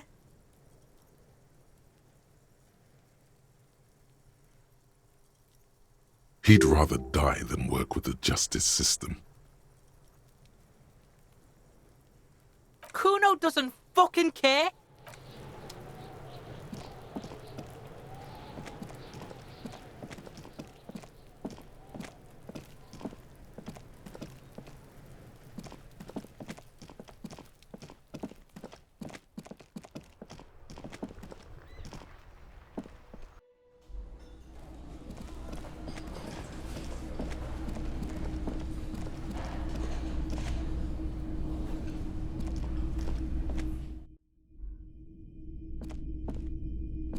The door is closed. This door can only be opened with a key or from the inside.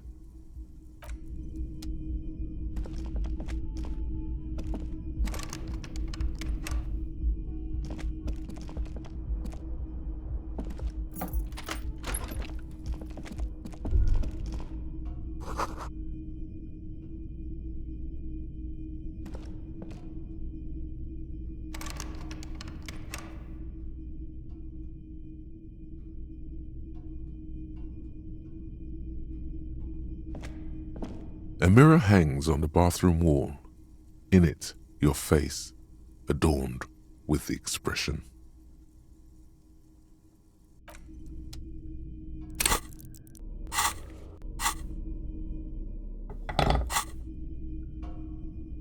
A mirror hangs on the bathroom wall. In it, your face, adorned with the expression. The chain cutters slip out of your hands as you attempt to twist the faucet into place. Well, you know one thing for sure. You've probably never been a plumber.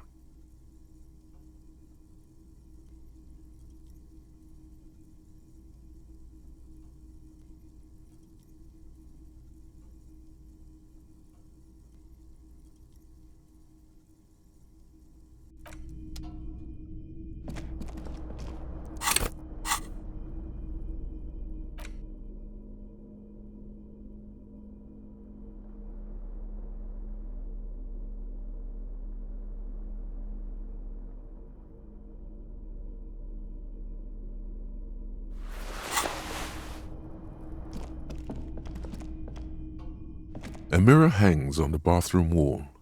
In it, your face.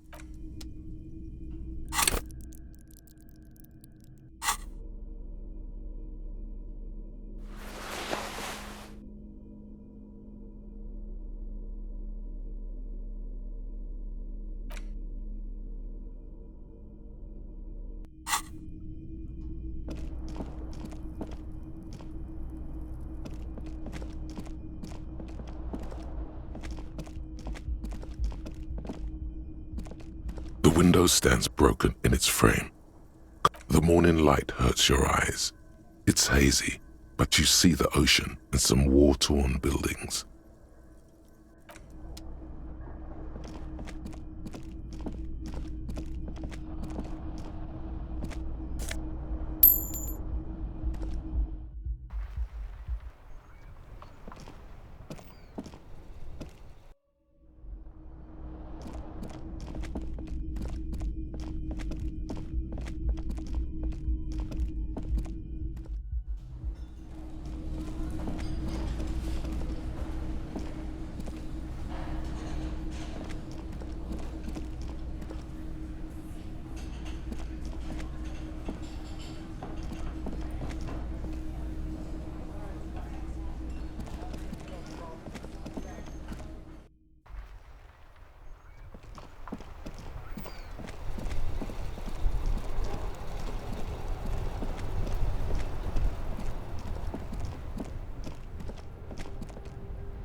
The speakers below are banged up and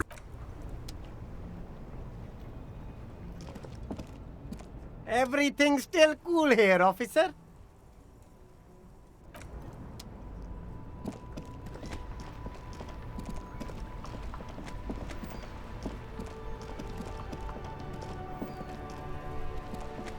Now it's turning into a kind of a snow limbo, man. What's on your mind?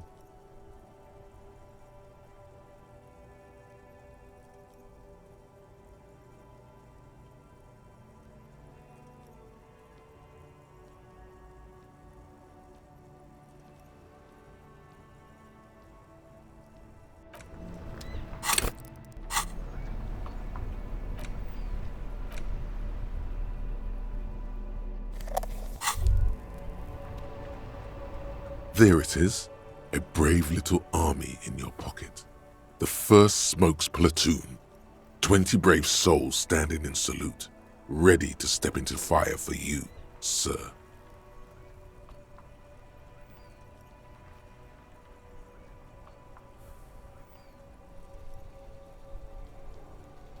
You picked the best one. This soldier is fat and succulent. What are you waiting for? Light up. Re-become yourself. Get a load of this rock and roll cop here, people. Johnny Thundercop fishes a cheap lighter out of his pants. With a flick of the thumb, there's fire. A primal satisfaction. Here we go. The lighter's dark green disposable plastic. Safety's off. In your case, the safety is always off.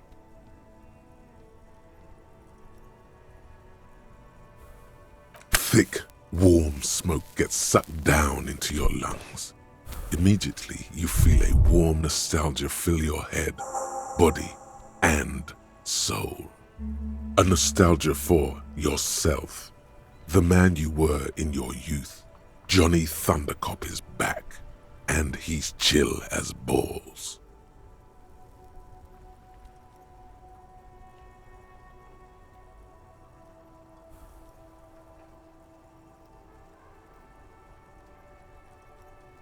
In the bottom right corner of the screen, there's a cigarettes button.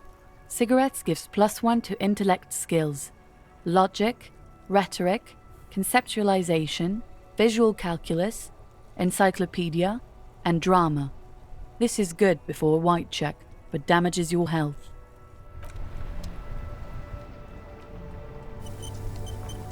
Now it's turning into a kind of a snow limbo, man. What's on your mind? Wait, there's something here, stored away in some dusty corner. It starts like...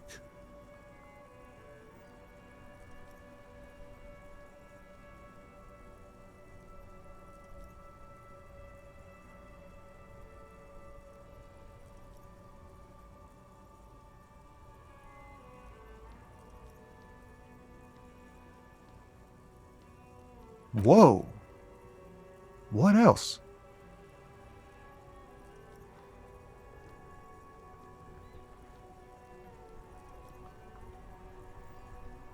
Silent communion. That's good.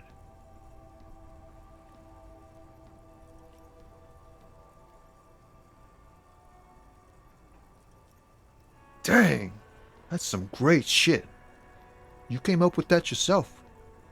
Or did you learn it in school? More importantly, who can prove if you did? Go with it. You deserve some acclaim.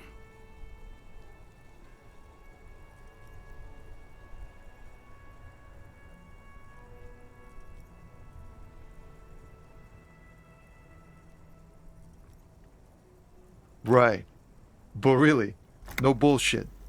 That's great stuff. I sort of want to know if it's yours.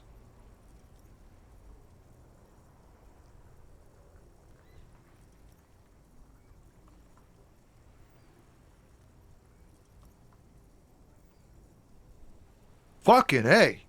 Seems I got you all wrong. Cops aren't much known for their artistic sensibilities these days. It's good to meet a fellow poet. Someone with an appreciation for real text. The others here say you don't really get it.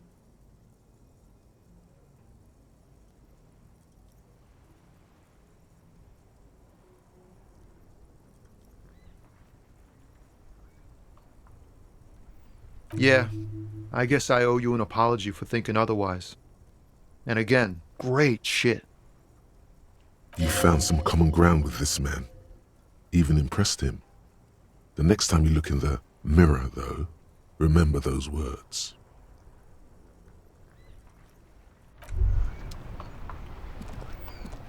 Why does art inspire you so much?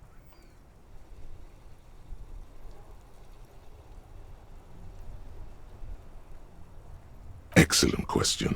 Art is a diverse range of visual, literary, auditory, and performative creativity. It's an expression of imagination and technical skill. Additionally, it's history, criticism, and pure enjoyment. In short, art is the highest form of human communication, representation, narrative, emotion, and agency intertwined.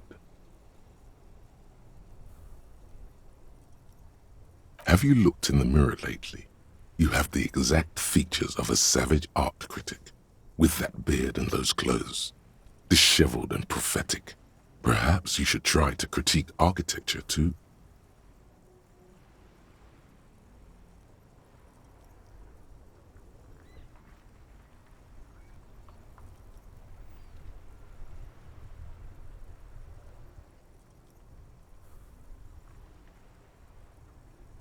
Yes, You seek substance.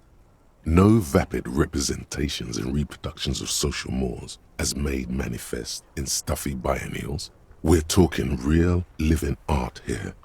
Become the art cop. Half art critic, half cop.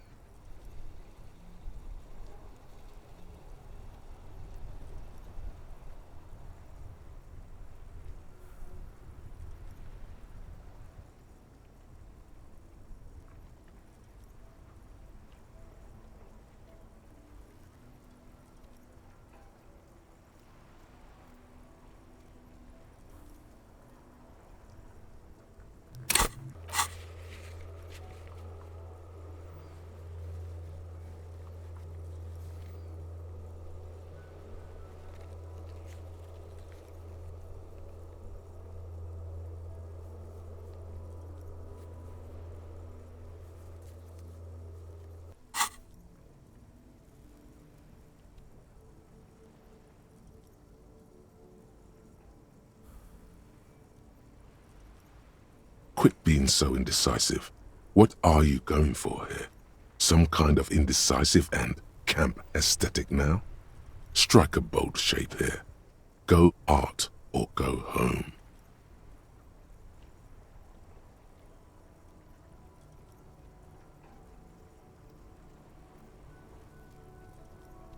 Bravo. Continue, then, the mediocre and vulgar epigones of the world. So what if everything is incomprehensibly shit and you can see it?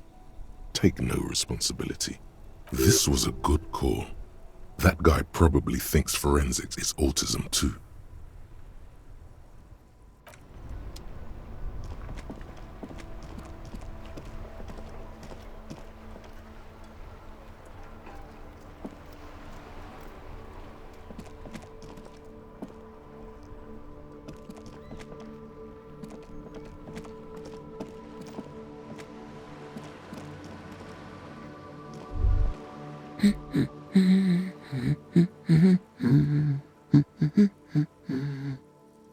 No, absolutely not.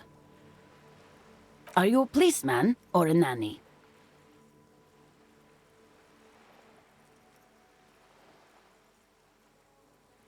They are not missing, sir.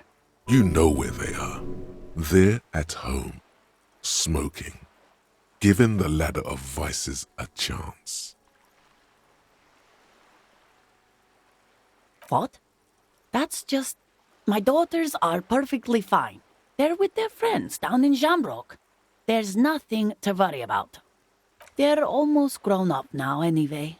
They're past the age they need me protecting them from everything now.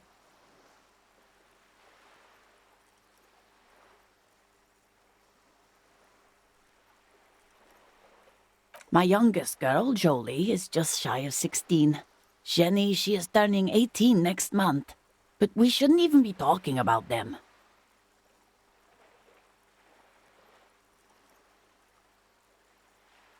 Why do you need to know this? Haven't I repeatedly told you that they're not missing? That they're in Shamrock, safe and well, at some stupid party? There is no investigation here. I can tell you that. Okay, it must be asked then. What are you doing here? Why are you pursuing this? Is it a hunch?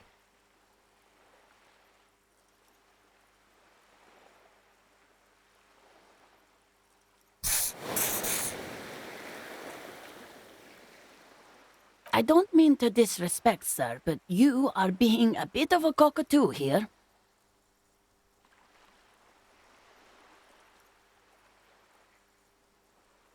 I don't even have a cockatoo. And guess what? It's a trap.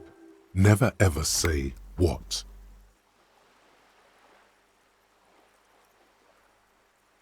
Even if I had, it wouldn't be missing. Great.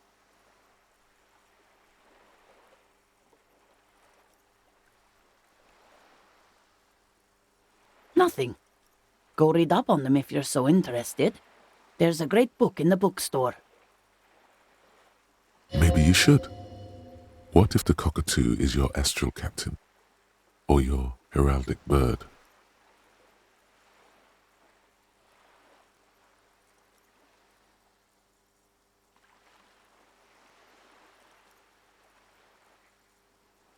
Please, let's do. The woman before you nods and returns to her reading. Every snowflake is like a little gift from the sky. Oh, that's Auntie Billy. She's nice if a bit distressed. No, sir. She's a working woman who comes to look at the books a lot. I think she is a bad husband. Not very nice or helpful. I do my studies at home at the moment. I have to help Mum keep this place running.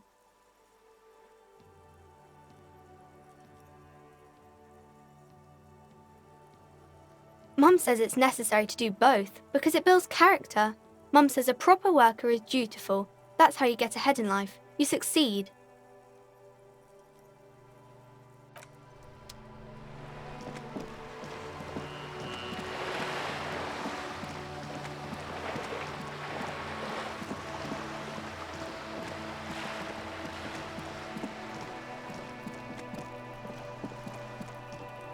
Just an ordinary wall. Nothing to see here.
Give me a moment.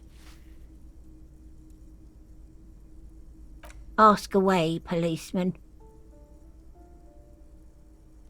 The hell am I supposed to know? Another nut job, I assume.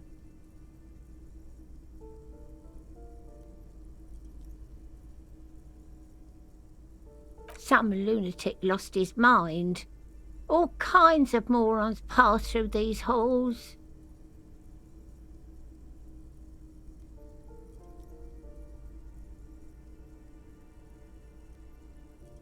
People come and go. I don't keep an eye on everyone.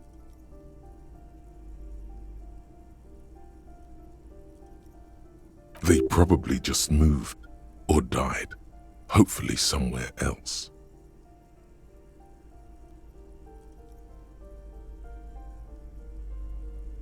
No one lives there. It's been empty for months. Impossible. I would know if someone had moved in there.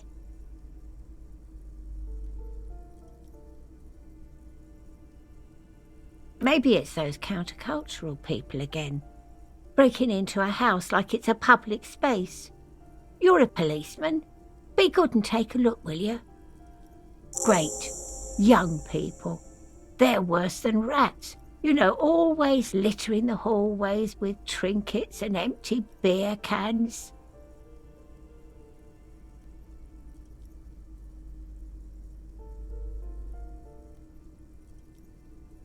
Oh, that one is a scientist, a future scholar.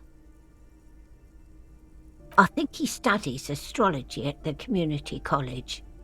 Education's good. I always tell them to study. Something to do with all those stars around his door.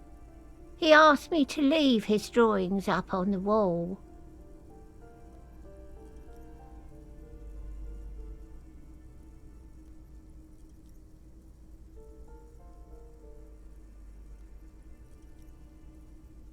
The symbol of what now?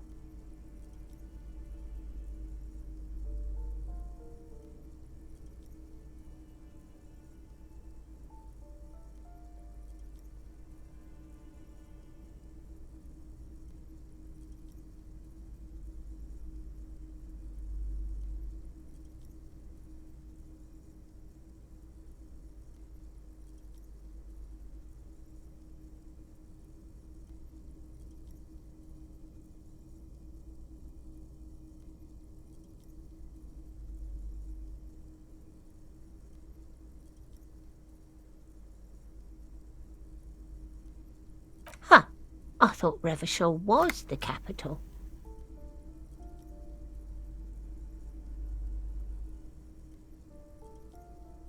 The artiste? Nothing I can do about her, I'm afraid. She ruins the walls faster than I can clean them. Still, she leaves an old lady to her business. More than I can say for others. She mumbles some kind of a response, then hacks something into her handkerchief.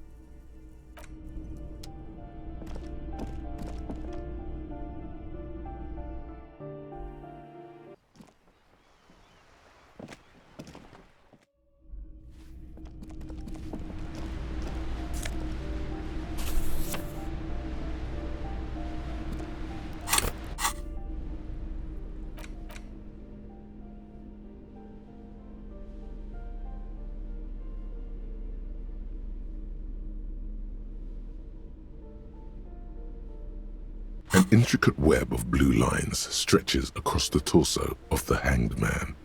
From the right shoulder, it still kind of looks like a map of the...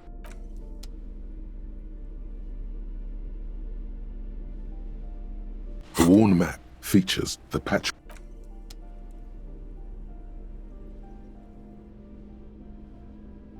A crinkled chewing. You feel compelled to point out that there's nothing. You carefully fold the wrap.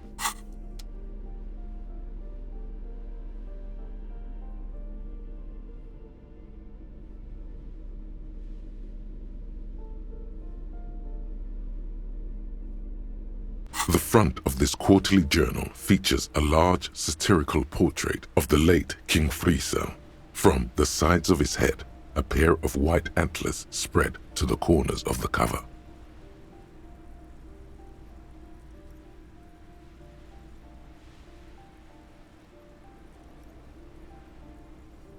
Because Friesel was incompetent, foolish, and cruel, In short, the embodiment of everything the communards wished to overthrow. It's satire, you see. To your disappointment, there aren't any full-color pictures to direct your attention. Just column after column of closely set text, interrupted occasionally by little doodles in black and white. After rifling the pages with your thumb several times, you return to the table of contents. The magazine is divided into several sections: international developments, Kunst und Kultur, and local concerns. Just inside the cover, there's also an editor's note.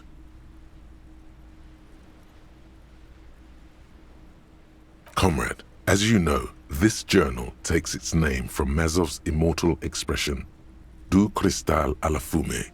This was his way of describing the way the rigid, crystalline structures of capitalist ideology turned to smoke under communism.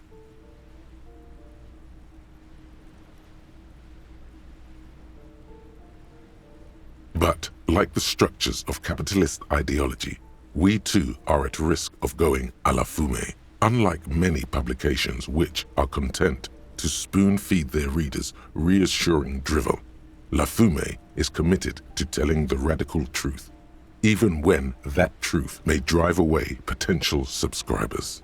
Only 4 issues in, and it sounds like they've already alienated their readership. So please, if you value our radical Mazovian perspective on contemporary politics, culture, and international affairs, please consider subscribing today. Yours in struggle, the editors. You flip back to the front of the magazine. The table of contents unfolds before you.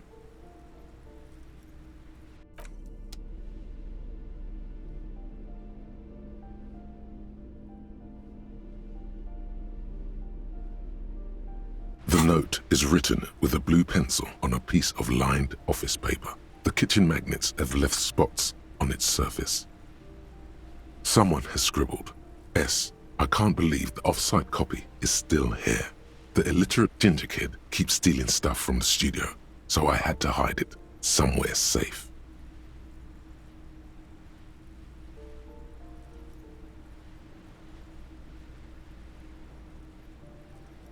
You'll find the filament memory with the off-site copy in the frozen ice cream maker. Please take it home, ASAP. It's important. I'd do it myself if I lived in a civilized place with a freezer. Take care, Suliswaf.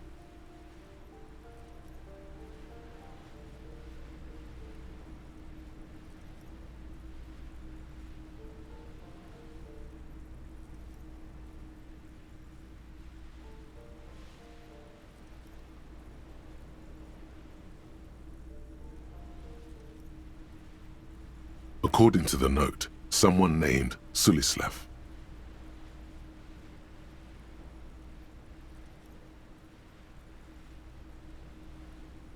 The note doesn't specify.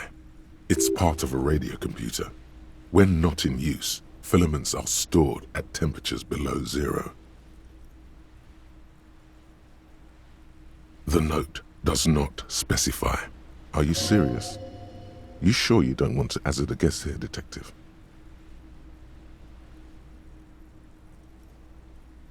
Ding, ding, ding. We have a winner.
The bullet is safely sealed away in a plastic bag bearing the RCM stamp.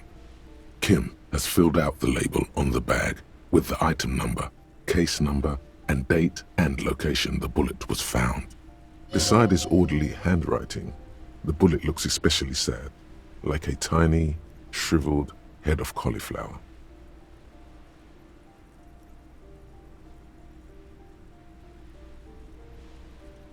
The squashed bullet has some sharp edges where the jacket has split open. It feels cold, even through the bag.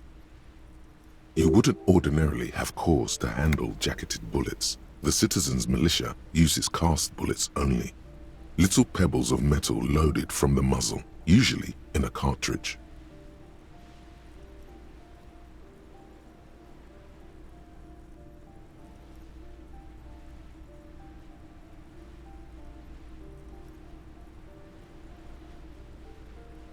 The squished little thing has no idea.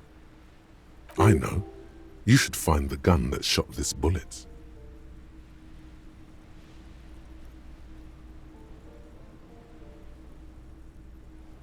That sounds like something a police detective would do. First, you should learn all you can about this little guy. Then find the gun that shot it and the person that gun belongs to. He used it to kill your victim. Neato. The jacket of the bullet is made of a yellowish metal. It has blossomed out to reveal a dark grey core. The base of the bullet is close to 5 millimeters in diameter. You can just about make out a few striations near the base of the bullet. Little hairlines, linear. It feels standard. It's quite destroyed. Some of the fragments are still lodged in the wound. Far away, Lieutenant Kitsuragi is flipping through stations in his Kanema. He is not here examining the bullet with you. He should be. He would find this very intriguing. Mention it to him later when he's here.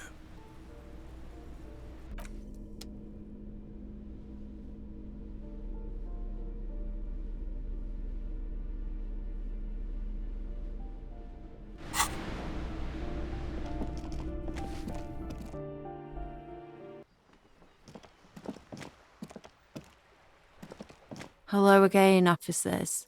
Have you come to admire my mural?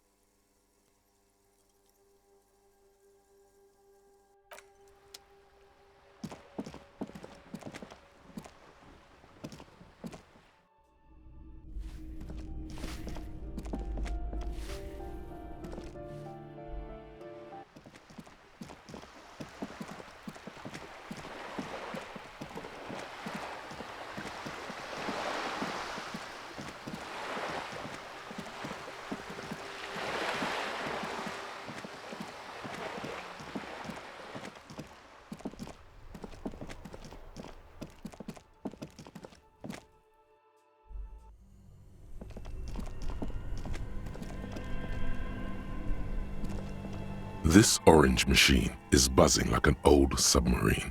It has a hand-cranked ice cream churner on top and an electric freezer that appears to be frozen shut. You slip your fingers under the frozen lid, but the ice is too cold for you to get a good grip. A pry bar would come in handy here. If you want to try again, then you need to have the pry bar in your hand, detective. Equip the pry bar by going to the Tools tab in your inventory. From there, you can equip it to a held slot.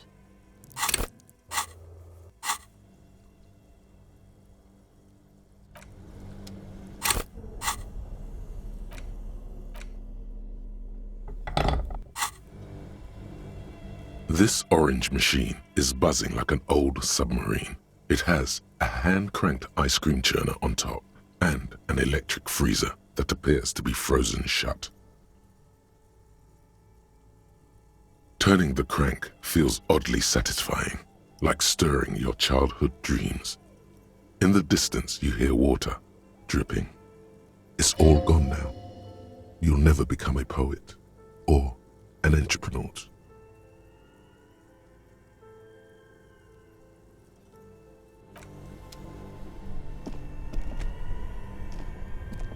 Two cables are plugged into the breaker box. The red one leads to the ice bear fridge and the black one to the ice cream maker nearby. Something close to you dies with a soft electric purr.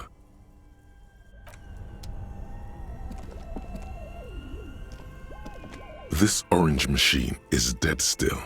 It has a hand-cranked ice cream churner and an electric freezer, the ice around it slowly melting.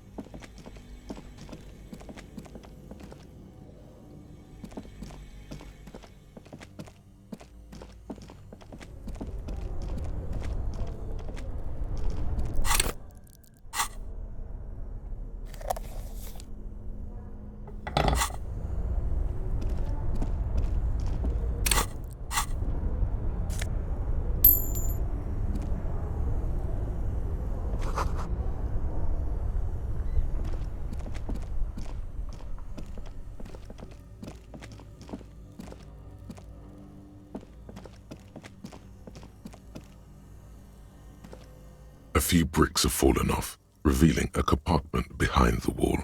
It's too dark to see in.